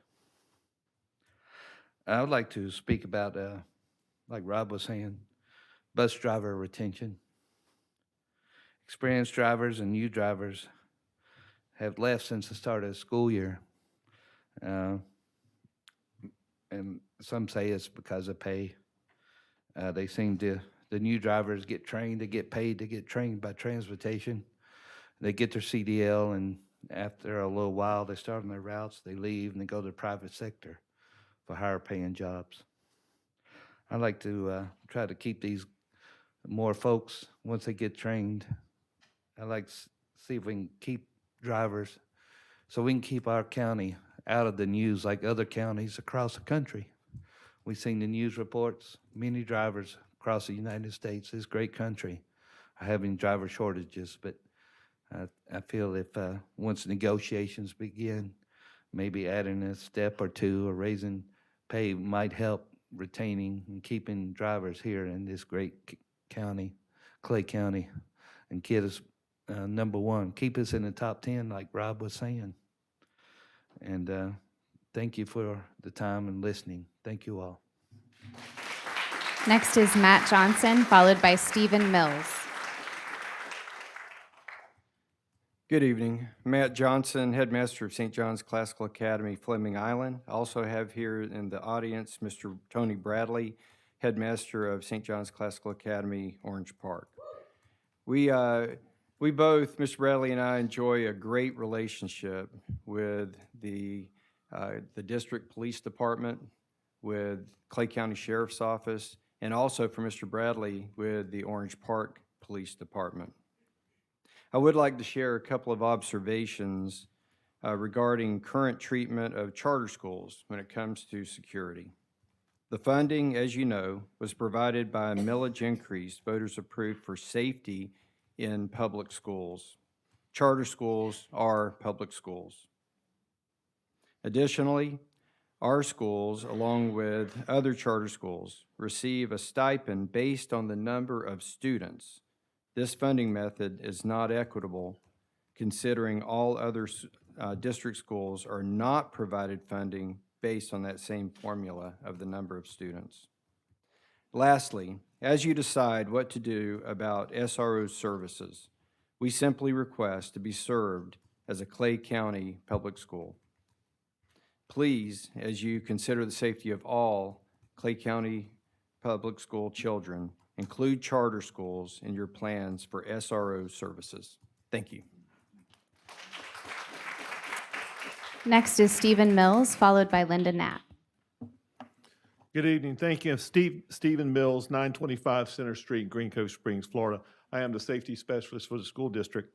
Thank you for the opportunity to serve as one of the first 3 officers hired by the school district back in 2019. I was hired as a training lieutenant and took pride in that position. I have been a law enforcement trainer for over 20 years, and I brought my personal experiences, current curriculums, and outside law enforcement agencies such as FDLE, Florida Department of Law Enforcement, and the FBI to help train officers in the most recent up-to-date trainings such as active assailant. A big thank you to our officers and guardians, past and present. You come on board for one reason, is to protect our future leaders. It was and still is an excellent experience for all of us, and you've made it successful, the police officers and the guardians. I want to thank the chief for hiring me as the lieutenant and giving me such a great opportunity. The chief is an honorable man, and he's carried the weight of all the criticism and negativity on our police department since day one. As a police department, we can't operate on how people feel or what the Facebook warriors dictate. Our actions are based on the law, policy, and procedure. I have been privy to some of the emails and text messages going around since we started back in 2019, and also of late, messages going back and forth about the quality of our officers, implying that the officer wearing green is better than an officer wearing blue. And I happen to wear both colors, and I'm proud to be in both colors. There's no difference. There's standards of training set forth around the state. Our training over the past few years is quality and based on current standards. This possible transition has turned out to be us versus them, and I don't like it. I don't like it at all. We should remember the coward from Broward, a deputy sheriff that was dressed in green, that put us in this predicament in the first place. The district police are considered a specialized department that works to prevent juvenile delinquency through close contact and positive relationships with the students. During the last agenda meeting, I'm going to skip that part because of time, but I just want to make a recommendation using a portion of the money that the district may be allocating to the sheriff's office to enhance our department with additional manpower and resources. Remember, we're responsible for the safety and security of our children. Thank you. Next is Linda Knapp, followed by Judith Chappelle.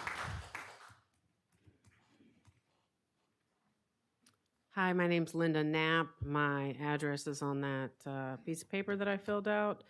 Just want to first off say thank you, board. That's a tough job you guys have. I mean, I looked at this agenda about a week ago and I'm like, my gosh, it's a monthly thing these guys do. So, you know, it's a tough job what you do. So thank you for serving. You know, thank you for serving.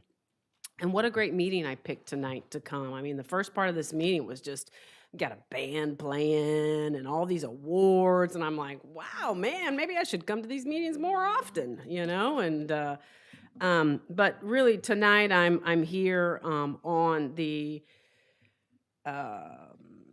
issue of the police, the school safety officers being transferred to Clay County Sheriff's.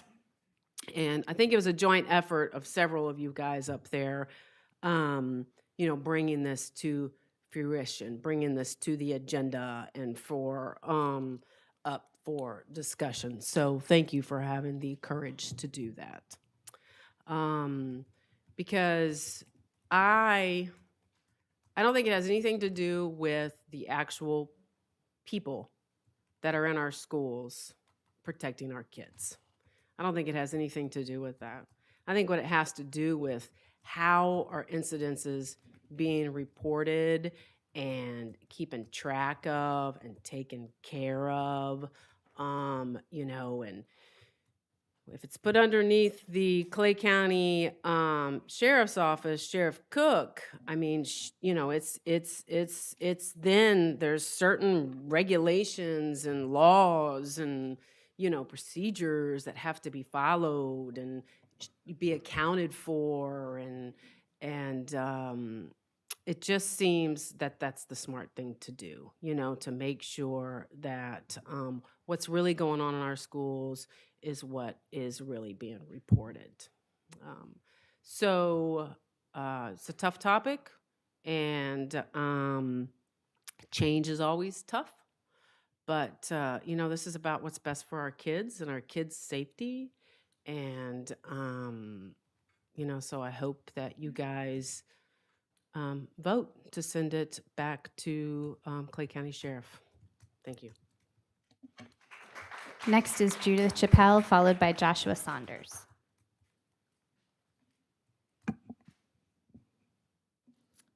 Good afternoon. I am going to pick up, my name is Judith Chappelle, and 1604 Royal Fern Lane in Fleming Island. I'm going to pick up on Ms. Helena Kamer's document that she was reading.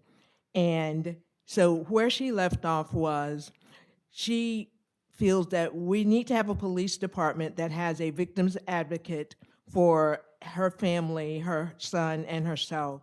She would like to thank you all and wants to make sure that it's not about money. She feels that it is about the security of our children. She wants to make sure that you understand that, and that is from her heart. She also wants you to understand that she is going to make this request a part of the public record. She definitely wants you to vote to expedite the transition of the police department back to the sheriff's office. She also wants to make certain that you reopen this case, this inactive case, to reopen it back to her and to provide her with hang on one second, I'm gonna read this exactly. She wants to request that you assign a Clay County Sheriff's Office to reopen and reinvestigate the inactive case, and she will email a copy of the redacted police report to each of the Clay County School Board members, and that she definitely is passionate that she wants to make sure that she wants to have a police department that understands that hazing is not horseplay, and she is very passionate about that. I, Judith Chappelle, am extremely happy that we are looking to have this transition back to the police department. I was very happy when I watched the workshop, very happy to see the sheriff there providing the information, the numbers, the facts. Very happy to see that people were not going to lose their jobs. It was not going to cost all the millions of dollars. I thought there was a lot of hysteria around it in the last board meeting. So I was very happy to see really facts being portrayed by the sheriff and by her CFO. So, and it just really helped my heart to know that there's going to be a lot more accountability and that the children were going to be protected. No one is saying that these men and women that are in these schools are not doing a great job. And it always, it makes me sad when there's so much emotion that goes into it, because it makes me sad. I love these men and women that are protecting these schools. And to say that we feel that because they're wearing blue, they're not as good as the people in green, nobody's saying that. Nobody's saying that these people are not doing a good job. So don't put words in our mouths that we're saying that. We're saying that we think that they'll be better served through the sheriff's office, and God knows I hope that all of them go and work there as well. Next is Joshua Saunders, followed by Adriana Jarquin. Hi, my name is Joshua Saunders. My address is on file. I wanted to speak about the police department. I want to start by commending the board into looking into the viability of whether the police department should continue to exist or not. It's not easy to balance your budget and keep your constituents happy and do what's best for your students. I know that that's a difficult task, and I commend y'all for looking into this. I'm going to take a little sidetrack here, but bear with me. A few years ago when the idea of the police department was launched, I debated in favor and in support of the police department all over social media. I was commended by board members talking about they enjoyed watching me, saying that I was coming from a place of experience and reason, and I hope that that still holds water today. 227 years military experience, 214 years of law enforcement experience, 40 years of fire rescue experience, 35 years of private security experience. Those were your first year guardians. That program existed and it worked in the capacity that it was in. The guardians covered the elementary school with supervisors and, and spare people to cover when somebody was out, and the sheriff's office covered the high school. There's no reason today that that could not exist again, whether it be the police department or the sheriff's office in the high schools. I believe that you made the right decision before in creating the police department. That I still believe that today. The police department should exist. If not for this year or the next year, but for the years to come. Our district is expanding, our population is expanding. We will need the police department. You've already ripped the Band-Aid off and created it. I hope that you listen to the numbers. You've hired smart people with doctors in front of their titles to come up with these ideas and to show you the numbers and the data that's available for it. Your guardians stand ready. If I was a betting man, I would bet that right now, with everything going on between the police department and the sheriff's office, You're probably looking at hiring more guardians to fill the role if something should happen. State law says that there needs to be an armed person on every campus. It does not dictate sheriff's office. It does not dictate police department. It does not dictate specific to a security officer or guardian. It says whatever the board chooses to do. And I think that that just needs to be held in mind when you're looking into what you do in the future. Thank you. Next is Adriana Jarquin, followed by Kenneth Monroe.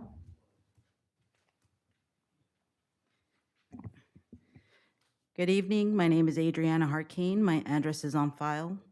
As a Clay County Public School parent, I am here to advocate and collaborate with our school board. During our last meeting, one board member reminded us that anybody can challenge a book. But when anybody can challenge a book, our standards should include special considerations and safeguards.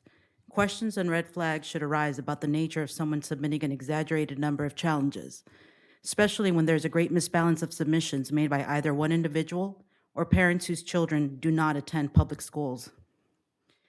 Safeguards protecting us from citizens with ulterior motives or citizens whom share extremist views aligning with white nationalism, Christian nationalism, homophobia, or any form of hate-filled intolerance.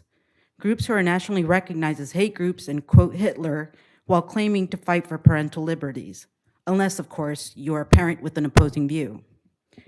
Any individual holding our school's literacy budget in a chokehold has zero interest in seeing our public schools thrive, therefore must be vetted and held to ethical standards, especially if proposals seem to further divide, disrupt, or defund our school budgets. The American Library Association has created standards through academically cited research and collaboration of experts. For years, they have advocated for equity, diversity, and inclusion.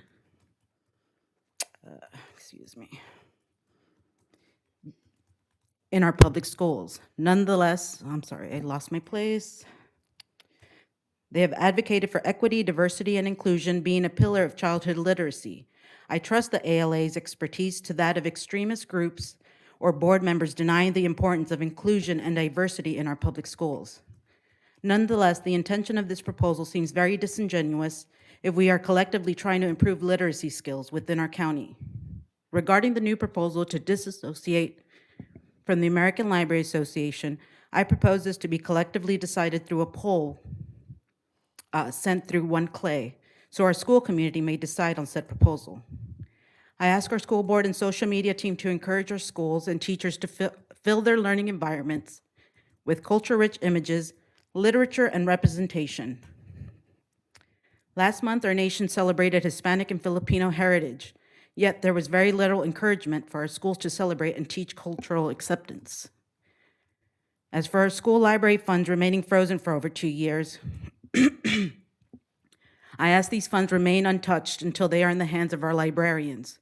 Please protect those funds and help ensure they are accrued safely for our libraries to one day be enriched with new books for our young readers. As for our school board attorney, protecting the civil rights of our stakeholders should be a priority alongside protecting our public schools for those attempting to privatize education and line their pockets with subsidized private schools. I would suggest Mr. Blocker seek counsel from experts in civil liberties. I thank you all for advocating for our schools, except for the ones who aren't. Thank you. Next is Kenneth Monroe, followed by Reverend Barry Wright.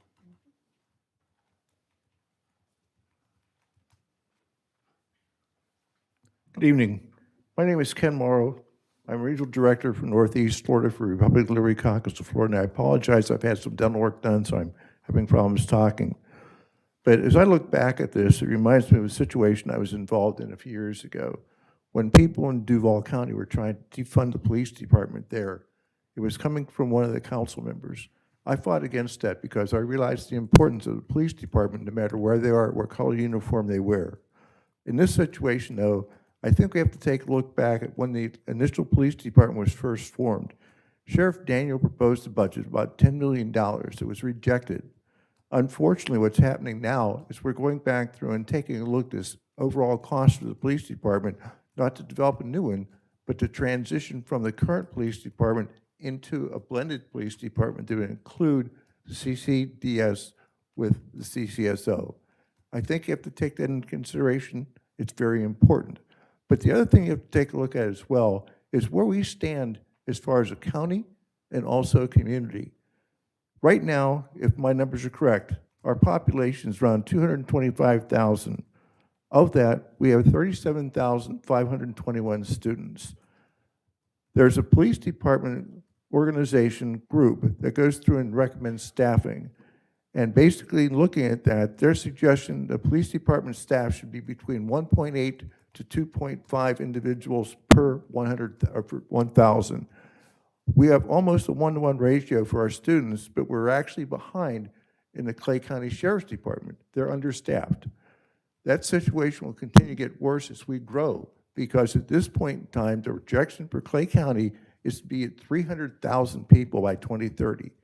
So you're going to be 75,000 sworn officers, I'm sorry, about 70 sworn officers below what that standard should be.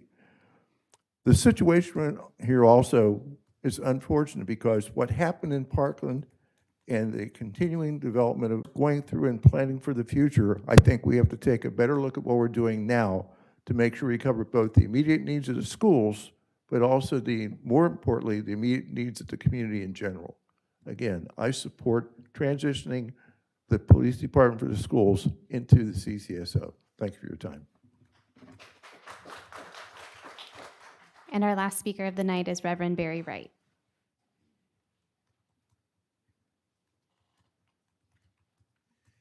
Let me thank everybody, all of our board members. I'm Reverend Barry Wright. I think my address is on record. Thank you so much for giving me an opportunity. One of my favorite legends is Henry Ford, and he said, "Working together is the beginning. Keeping together is progress."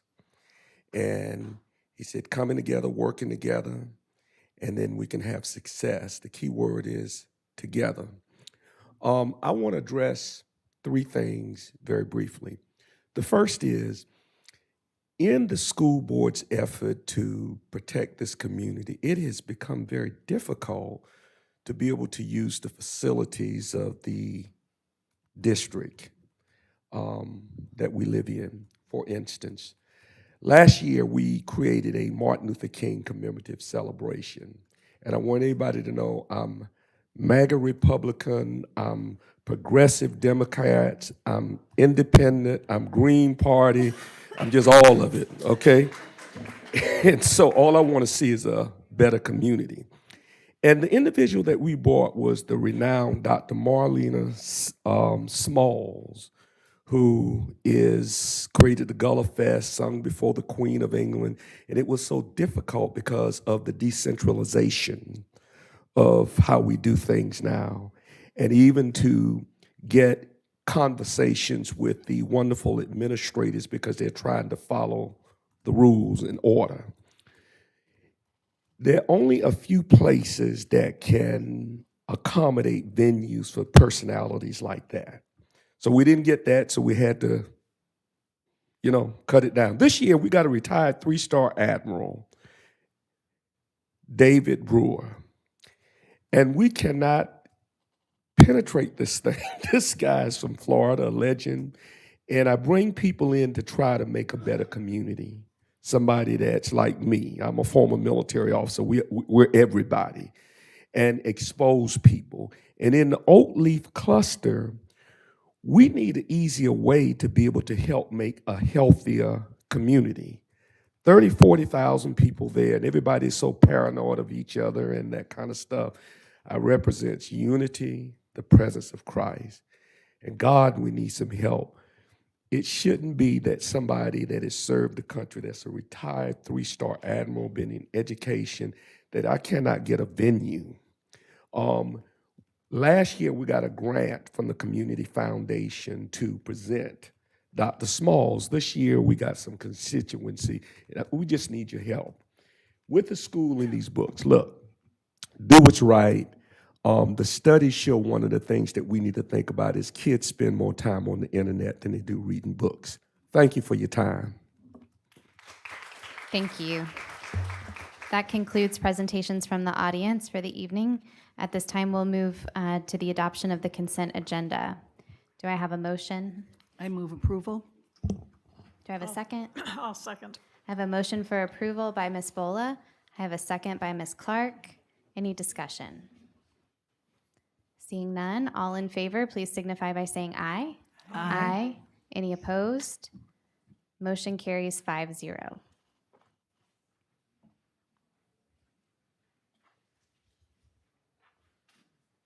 All right, next on the agenda is the update from CCEA. Ms. Kidwell's not here tonight, and CESPA either. Okay, so moving into the superintendent's update. Okay, before you do that, a couple housekeeping items to the folks from transportation. Let me just say, if there's any of you left, that we hear you. I think all board members shake your heads. We heard, Florida statute 447 prevents us from bargaining in the sunshine like that. So we actually can't talk about that. But I will tell you this, your next bargaining session is Monday afternoon, right? Monday afternoon. So we've heard what you said. So let me just recognize that. In regard to Hispanic Heritage Month, we do have a program for that. Can we do better? Obviously, if you're saying that, then we can do better, regarding that. But there is a organized program for that. To Reverend Wright, I'll contact Reverend Wright related to the use of facilities there. And the August 29th workshop has a presentation on student discipline data there for everyone to see. So today, we're going to talk about the following things. We're going to talk about the schools of the month, students of the month, Principal Appreciation Month. That's Principal Appreciation Month is followed by slightly overweight, middle-aged Superintendent Month, which is November.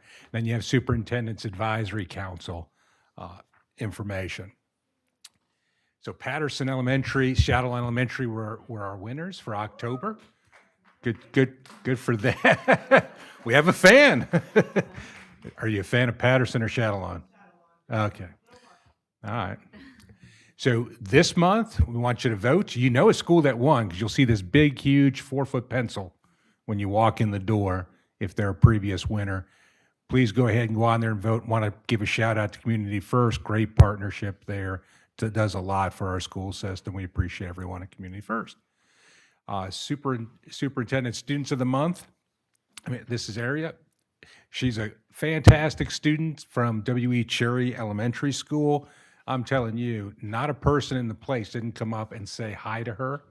Like every adult that went by knew exactly who this student was, which is a good indication she's a pretty good kid doing great things at W.E. Cherry Elementary School. Next, we have Silas, Orange Park Junior High, outstanding student at Orange Park Junior High. Again, totally involved, a lover of Orange Park Junior High, just a really neat kid. And then you have Sarah. Sarah was outstanding student at Middleburg High. I think sometimes, especially for me, I always say superintendents get to do fun things about 4% of the time. And I enjoyed my 4% with these students. Because they are fantastic representatives of the students in Clay County. Principal Appreciation Month, you heard me say this, statistically, the greatest influence on a school's success and student achievement is first the teacher in the classroom, second the leader of the school. So we really have an excellent set of principals. Could we improve on any given day? Of course, we're human beings. But overall, it's a great group. National Principals Month, been out to all 43 schools. Not only, to see the principals that you see there, but also we did our instructional walks. An instructional walk is kind of like an audit of a school. So we're out auditing schools in every classroom, monitoring what happens in the class. And from that, the idea would bring a team of folks in there to do this work and then to come up with 3 actionable steps related to that school and how that school can improve for students. So there's a lot of work behind the scenes that people don't realize is happening on a daily basis out in schools. And we're very thankful for the principals that shoulder the responsibility out there. It's a good-looking group right there. I also want to quickly tell you about the Superintendent Student Advisory Council. 40 students there, well representative across the district. That's the first time, because sometimes we have certain schools that don't represent. Everyone's represented, so I'm very proud of that fact. And they have a variety of issues. This Monday is our next meeting. The issue that's chosen by students is extracurricular activities and how do you get students more involved. Research shows that students that are involved in school beyond the normal coursework have a greater ownership of their learning and therefore do better academically, a proven statistic. Another topic that they want to cover is college and career readiness and mental health. For the teachers, great group, 30 teachers in that group. Our big topic that we're focusing on, teacher retention strategies. What are some of the retention strategies? What do we need to do in order to ensure that our labor market is rich and robust? Upcoming events, you can see them up there, a whole mess of things happening. Take the opportunity to wish everybody a happy Thanksgiving before I signed off today. So thank you so much. Thank you, Mr. Broski. We'll now move into the discussion agenda.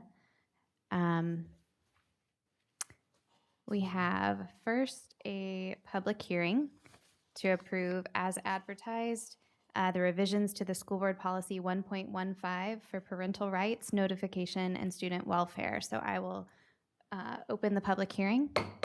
Anybody wishing to address the board does not need to fill out a card to address the board at a public hearing. You can just come to the podium. All right, seeing none, I will close the public hearing and bring it back to the board for a vote. Do I have a motion? I'll move. A motion from Ms. Hanson, I'll second. a second from Ms. Clark. Is there any discussion? All right, seeing none, all in favor, please signify by saying aye. Aye. Any opposed? Motion carries 5-0.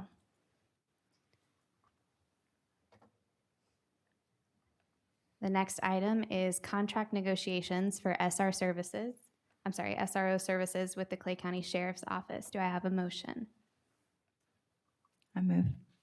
A motion from Ms. Skipper. Do I have a second? I'll second. A second from Ms. Hanson. Is there any discussion? If I may. Ms. Bowler?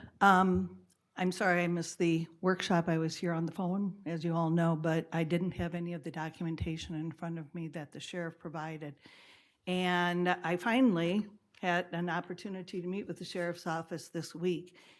I took some notes because I thought it was interesting. After meeting with them, I had more questions, as I'm sure we all did at one point or another. So first of all, pardon me if I'm reading some of my notes, I apologize, but wanted to get it down in fact. First, I wanted to extend my appreciation to the sheriff and her staff for meeting with me this week, and for all of us, because I know that she met with each and every one of us individually. It confirmed some of my understanding from the workshop and what she had presented, and it also raised a lot of questions that I needed answers to. And in addition, I want to thank the citizens tonight, through emails, through many, many phone calls, who shared their thoughts and opinions regarding this decision, which is presented additional questions for clarification, actually. With that in mind, I wanted to provide some thoughts and answers that I found, and someone earlier had said this had been an emotional sort of topic, and I agree, but I want to provide more of a pragmatic approach. First of all, comments from faculty and administrators. I tend to do a lot of visits to schools. I tend to talk to a lot of people, whether it's on the phone, email, whatever. And their comments have truly gone both ways. We'd like definitely the sheriff's office. We'd definitely like to keep our school police. And from what the sheriff has said all along, should we make this change, we know that the current SROs would be welcomed into the sheriff's school police force. The individuals we've hired have experience and have chosen school policing. So this doesn't necessitate a change in personnel unless the individual officer chooses that change. So with that in mind, if you're happy with your SRO, they may just be wearing a different uniform, different color. They'll go from blue to green. If you are dissatisfied with your current SRO, I would strongly recommend you talk with your principal, who will indeed eventually talk with the chief or the sheriff, whichever that happens to be. Comments from the community members and emails and phone calls have also gone both directions. And just as a reminder, these may be the same officers with the same cars. And 4 years ago, when we started up this police force, we got lots of questions about why and who and how and why cars, not golf carts and whatever. Sheriff and I had a lot of good comments about that and definitely clarification. But they will simply be in different uniforms and the cars will be wrapped differently. The comments and concerns about the assessor data, totally understand that. And we have taken full responsibility for that from all of the people who are involved with that. The assessor data is not reported by the police department, however. And it's not going to be reported by the sheriff's office either.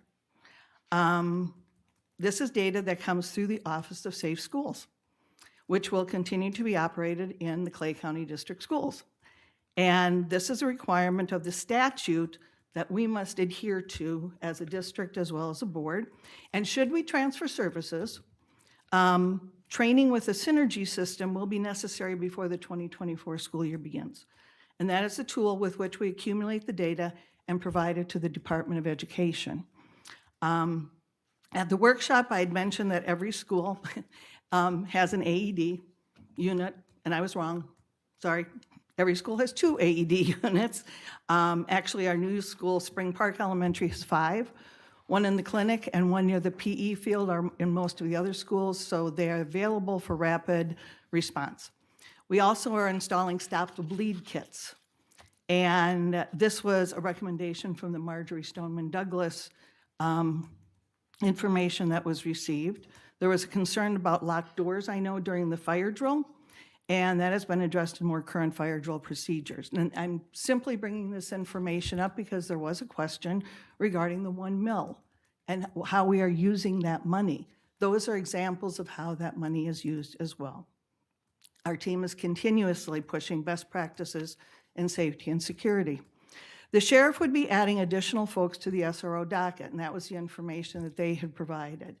I'm assuming that our chief would be similar to their director.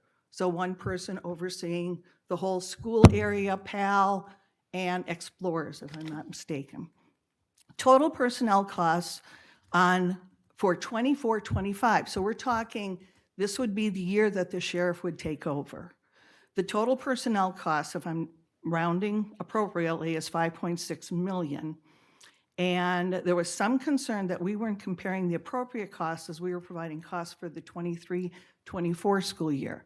So not comparing apples and oranges, or not comparing apples to apples, we were using this year's data for next year's data. In our last contract with the school police and the FOP, and this was our first bargaining meeting as a team, as the president of the school board, we have a master contract that is valid through June of 2025. The current budget of 3.6 million is well within the range for 24-25 with salaries and benefits, and we anticipate additional costs in FRS, obviously, and anything else that the state might throw at us, since they tend to throw numerous additional expenses at us.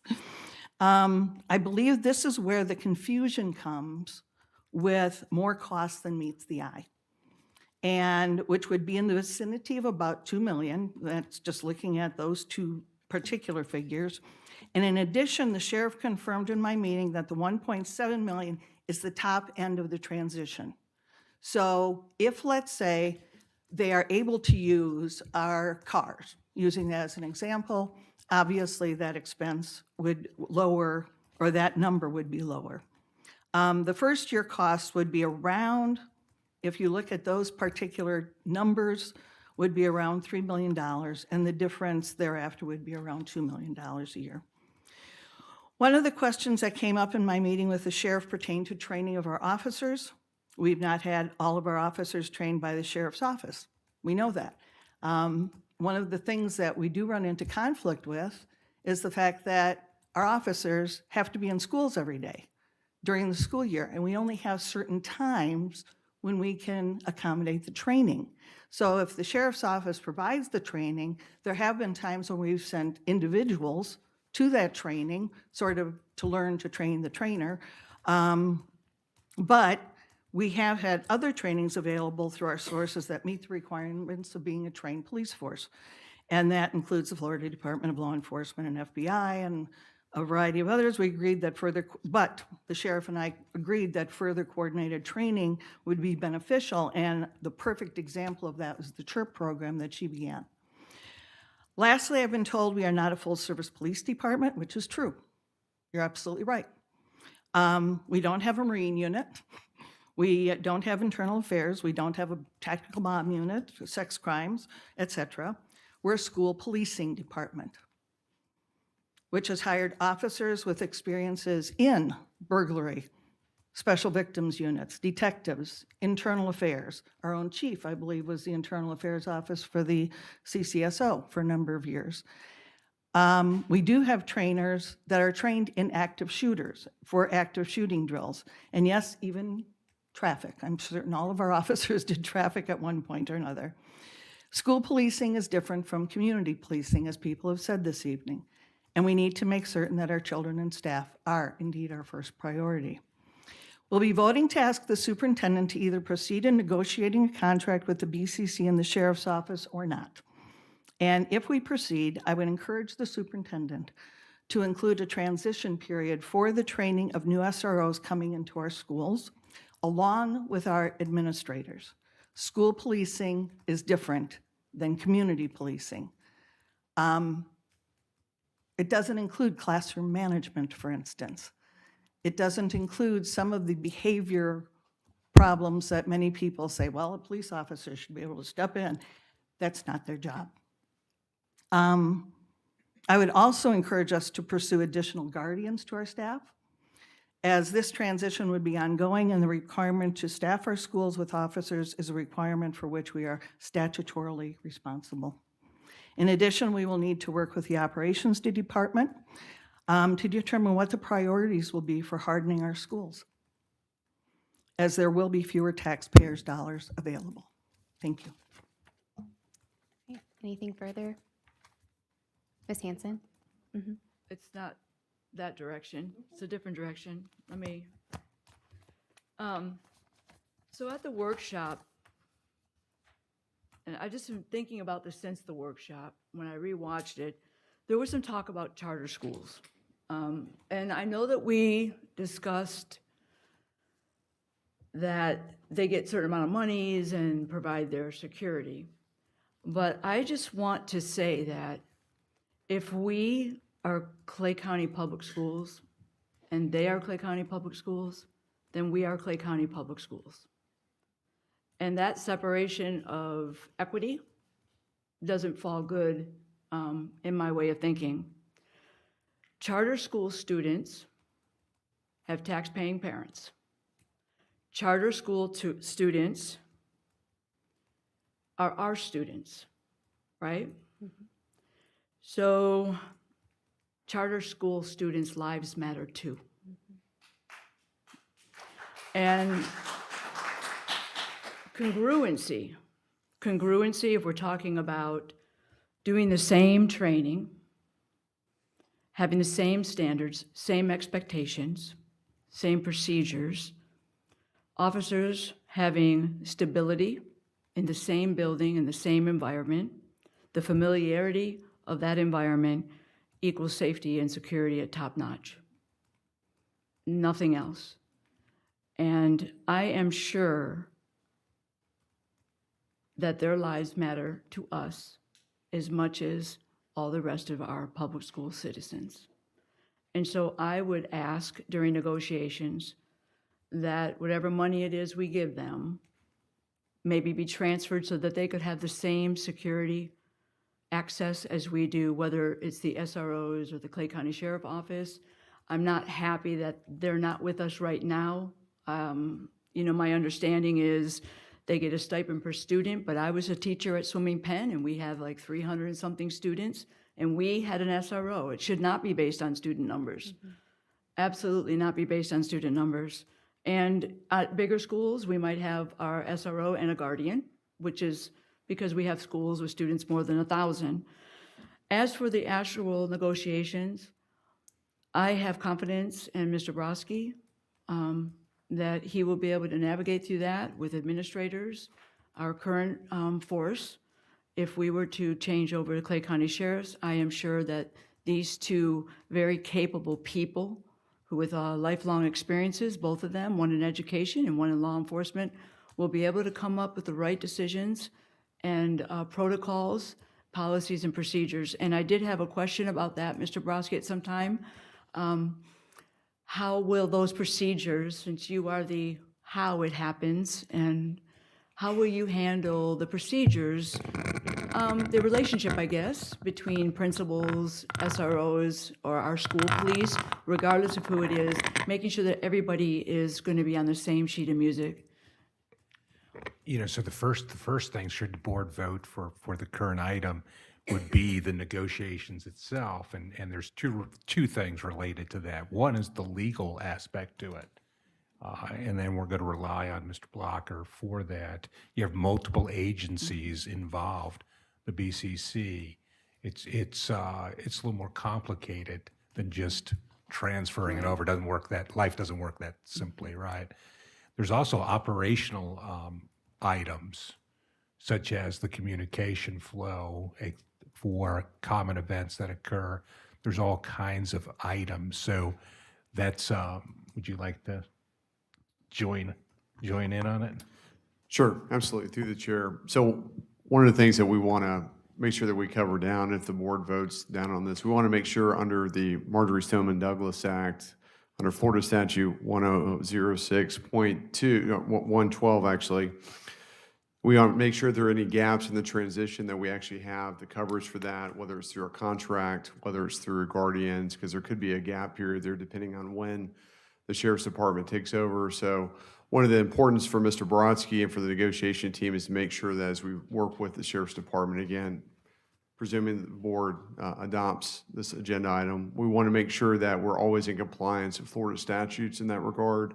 So it'll take some work to do that, but we can make sure that we hit some of those points. But I think early on in the transition period, there will be some transition legal frameworks that we need to work on. That's probably the most important, to make sure that we're in compliance with that statute. So in that regard, I'll be bringing to the board additional allocations for guardians for that very purpose. In addition, I've directed staff to look for alternate ways should there be needed in order to ensure that we're in compliance. For me, I back all law enforcement. My father-in-law is retired law enforcement. I'll say this, our school police department, since it's been established before my time, I found working with them to be nothing but professional, hardworking, and dedicated folks that truly care about their job. I also recognize the work of Clay County Sheriff's Office. I see out there Pat Galemi. And I worked together. In fact, Chief Wagner was in Clay County Sheriff's Office when we worked together back in the day at Middleburg High School when Miss Skipper was a student there, right? So there's long roots in our community for this, but I think that, I would just speak, from the heart, because my wife says you're so much better than when you write stuff down. This is the Clay County community, and so my role is to be dedicated to whatever the decision of the board is, to ensure that we have as smooth a transition as possible relative to that. I mean, I would kind of emphasize, it's complicated, the number of agencies involved in this. I'm confident that we can do that, but I ask for patience from the board so that we can get it done and get it done right. So, good. Anything further? Ms. Skipper? Some stuff has already been said by Ms. Hanson. I'm not going to rehash or talk about the continual misinformation that keeps going on. I'd defer you back to our previous workshops and when I brought this to the board for a vote, it was out of major concern. It was talking to constituents. I knocked thousands of doors and documentation on that, and not knowing exactly the extent of my viewpoint on this, and it increasingly grew as I knocked these doors and listened to all of you, the taxpayers of Clay County. So I want to say that I hear you. I won't speak for anybody else, but I will speak for myself. I hear you. I also know that it is our job as a board, and it comes back on us as a board to ensure the safety and security of our students, as well as our staff and those in our schools. That being said, I too, Mr. Broski, have multiple members in law enforcement who are actively serving. So I get a lot of perspectives, if you will.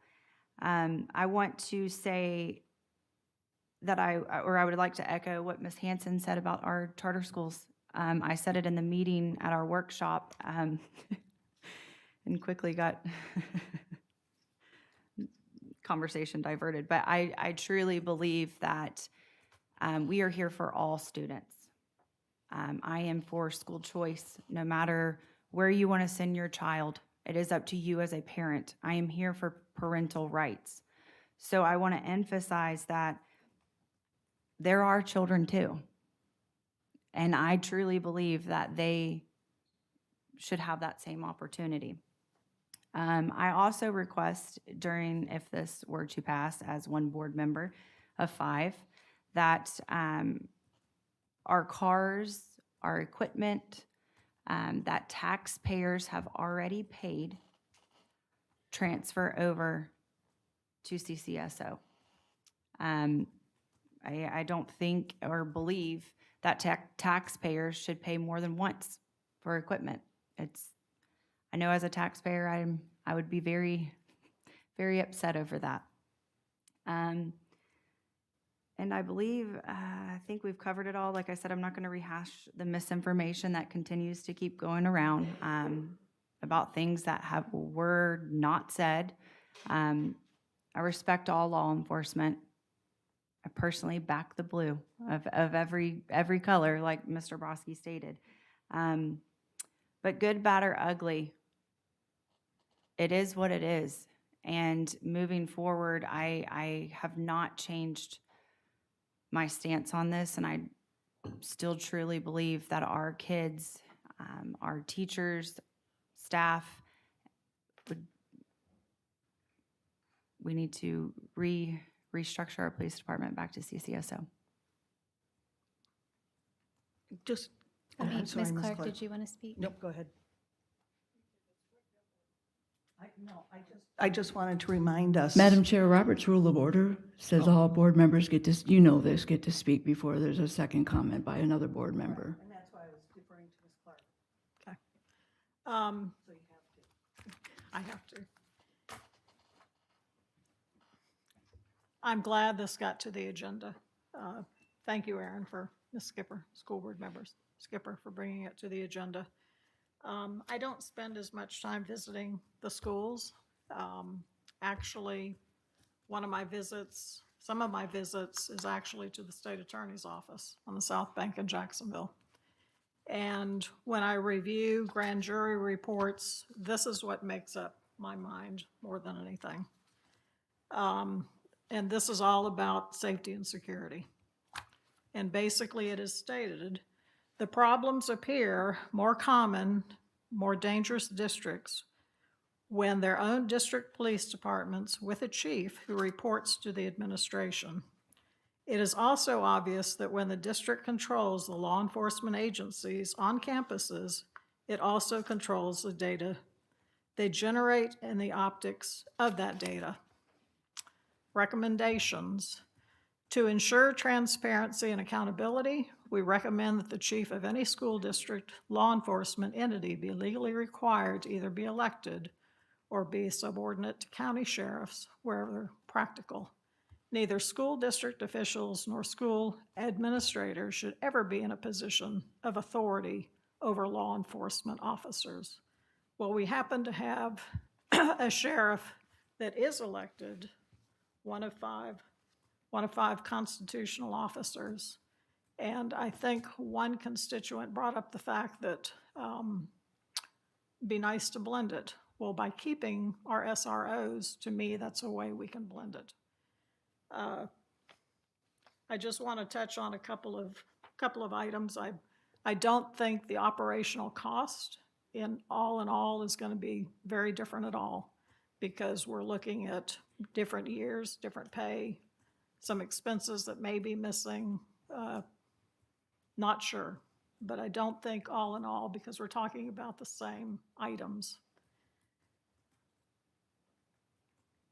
Couple of concessions, and I think two of you have hit on it already. Regarding our charter schools, because we've got two on the main thoroughfares, I'd like to ask that there be a consensus of the school board to have CCSO officers at each. Two, I want to make sure all our equipment, which you reiterated, go through the BCC to CCSO so that the citizens of Clay are not taxed twice. And I'd like to ask our attorney, another area you may have touched on, how can we be ready up front to address should any of the SROs decide in the interim to leave us? You know, what steps can we make at this point? Thank you, Mrs. Clark, through the chair. Again, I think the superintendent is working on that, but we want to make sure that we have the SROs in place, so we're, or however that, whether that comes through contracted law enforcement or through a guardian program, so we can consistently stay in compliance with Florida statute, which requires us to have a school safety officer at each school before their doors can open. So I believe the superintendent has already been working on this. We've been in communication this week to make sure that we are prepared with the plan. So as this transition goes forward, if the board moves forward, we will be in compliance with Florida statute going forward. That's about it. Thank you. Ms. Bola. I'll finish. You go ahead. I just wanted to remind all of us that by statute, we are required to give money to the charters as part of that millage. Part of that millage does go. So I would like Mr. Blocker to review that statute so that we know what the requirements are for us of that millage. And from that point then, what additional, I guess the question is, does the millage continue to go to the charters if we choose to provide officers? But I guess that's the way I would ask it. And then also secondly, as I mentioned earlier, we have an agreement with our officers through 2025. And if you would be aware of that as we go forward, I'm not certain if there will be additional cost related to that. Thank you. Mr. Blocker. Yes, ma'am. Thank you, Madam Chair.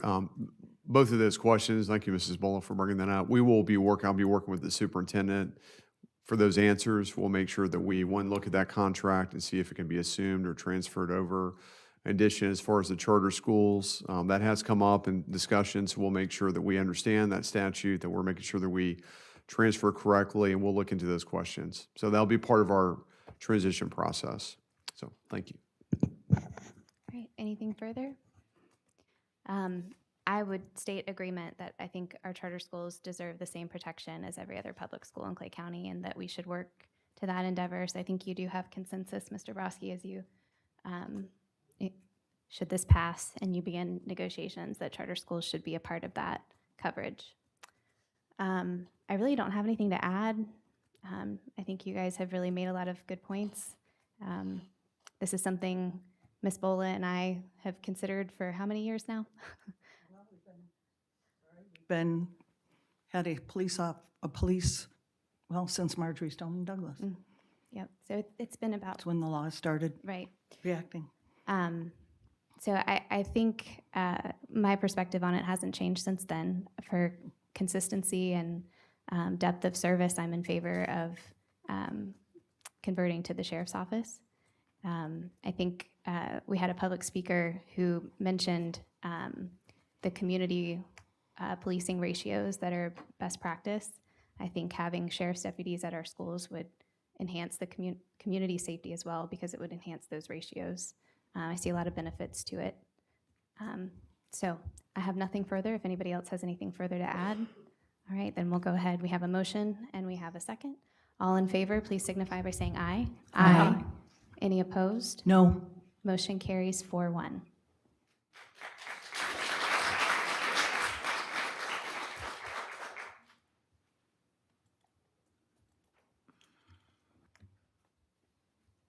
All right, we have no special actions for human resources tonight, so Mr. Blocker, do you have anything? No, ma'am. Okay. So school board member remarks, would anybody like to begin? Brief. Okay, Ms. Quick. Hanson. Thank you to the state of Florida for removing their support of the American Library Association. That does save us a bit of work. We just have to add our language and what our community and constituents and what the board would like to see as language into the new policy. And in addition, starting in January, I'm going to have office hours. I had to go back and look at my calendar. There's so many things that we go to see if there was a day that I could hold office hours that would be the least populated by how many things we attend. For me, and this will be coming out, I believe Mr. Blocker will help me work out how to get this information out, maybe through One Clay, but it will be starting Wednesday. I'll be at the Middleburg Library on the second Wednesday of each month from 4 to 7, Orange Park Library on the third Wednesday from 4 to 7, and the Fleming Island Library on the fourth Wednesday. In addition to that, I'm going to begin having community forums because your voice matters, and I will hold those more than likely Tuesdays of each month from 5:30 to 6:30, and that information will come to you when we figure out how we're going to help me do that. And that's all I had. Ms. Clark? I'm too cold to talk. Okay. It's cold. No, thank you. Okay. Ms. Skipper? Yeah, I just, I'll be real quick. I want to thank all of our bus drivers. Again, we hear you. I appreciate you. I know I've taken a couple trips out there, spoken to them, and could not appreciate them more and what they're, what they have to do, what they have to deal with every day. I love my babies. I know kids are a good time, but they can get a little crazy at times. So I appreciate everything that you guys do, the culture that you have. Your director is amazing. He's doing a fabulous job out there. So thank you for that. I also want to thank those from Tobacco-Free Clay and partnering with them to pass a tobacco policy, or soon to pass it, hopefully. Thank you, Ms. Skipper, for your effort. I forgot to tell you that. Yeah, I do appreciate it. It's something, my day job is nursing, so I have a passion for that, and I hear your story. It's touching and heartbreaking because we all know somebody somewhere, family, friends, in our community. So I do appreciate you getting up and speaking and being brave and bold and facing our community and our students and being a true leader and standing for what's right. And I will tell you this, sometimes it's hard to be emboldened and to do the right thing.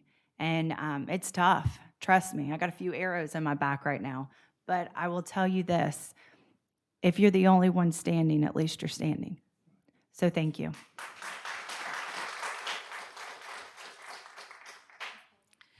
Special thanks to Ms. Brennan at Tynes for the walkthrough earlier in October. Wonderful campus, great students. It was awesome being back in classes again. Their campus is looking absolutely gorgeous.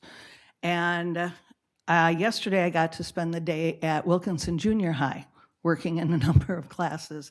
And as always, I take that small volume of the Florida School Law with me, and I think I sprained something carrying it. But it was also, I think, eye-opening to our children to know what we go through for making certain that all of our laws are met, all of the statutory requirements are met, and trying to keep them educated, trying to help them learn in the best way that they possibly can. I always ask what do you want to change in your school? Invariably. The first thing is always the cafeteria food, always. But what I always find fascinating is that in one class, the students will say, oh, it's the quesadillas. We need to get different quesadillas, or we need to get different pizza. In the very next class, I'm hearing from another group of students who are saying, I love the quesadillas and I love the pizza that we get. So bottom line, Ms. Glover, you're doing a great job in the cafeteria and following through on all of our requirements to try to provide good food to our children. Another question that I did not get that much this year, and I think this is thanks to you, Ms. Hanson, and that's on the dress code. They actually told me that the dress code is better this year, so good for you. And also, talking about tobacco, she beat me to it. I was going to thank you for bringing that up again and for creating the policy that is part of truly our code of student conduct, but toughening it up. And in asking the students, this was mostly 8th graders that I spoke with yesterday, in asking them if they know students who smoke, their hands went up. And I was talking about children their age. So we're talking 8th grade, you're talking 14-year-olds, which, we hear, yeah, kids started smoking when they were 14. Not these students. These students did not say that they were smokers, okay? They were taught, I said, I don't want to know what your habits are. Do you know of a child? And what truly scared me was that some of these students know of students who started smoking in elementary school. And when you start thinking about that, yeah, we do need to get tougher. And we need to make certain that children are protected in a variety of different ways. Well, actually, to be honest, I said cigarettes, I said vaping, I said chew, I said snuff, anything that has to do with tobacco products. And those are the hands that went up. And then I asked about weed. And a few of those students, not as many hands, but there were a number of students that, yeah, I know people who use whatever. Here again, somewhat frustrating and somewhat concerning.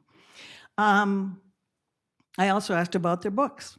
And I was happy to see that most every hand went up when I said, did your parents sign a consent form for you to check a book out of our school libraries? Almost every hand went up. There were a couple that did not. And then I said, well, do any of you check books out? And a variety of hands went up as well, which junior high, I thought, oh, good. I said, what kind of books do you like to check out? And I loved hearing the responses. They came from medieval history, science fiction, comics. And I had a student also tell me, I check out mental health books for myself. And I thought, good for you. If you need it, it's there. They were very willing to answer questions. They were very willing to ask questions. And I've got a couple of things we need to go over, Mr. Brodsky. But it was truly a rewarding experience being back in the classroom. So when Mr. Warmuth gave his update tonight, I wanted to once again repeat to him that his campus is looking awesome. They've done a lot of upgrades. It looks great. Thank you. Hey, I just want to say that cafeteria staff is amazing out there. All right. I have nothing further. This meeting's adjourned.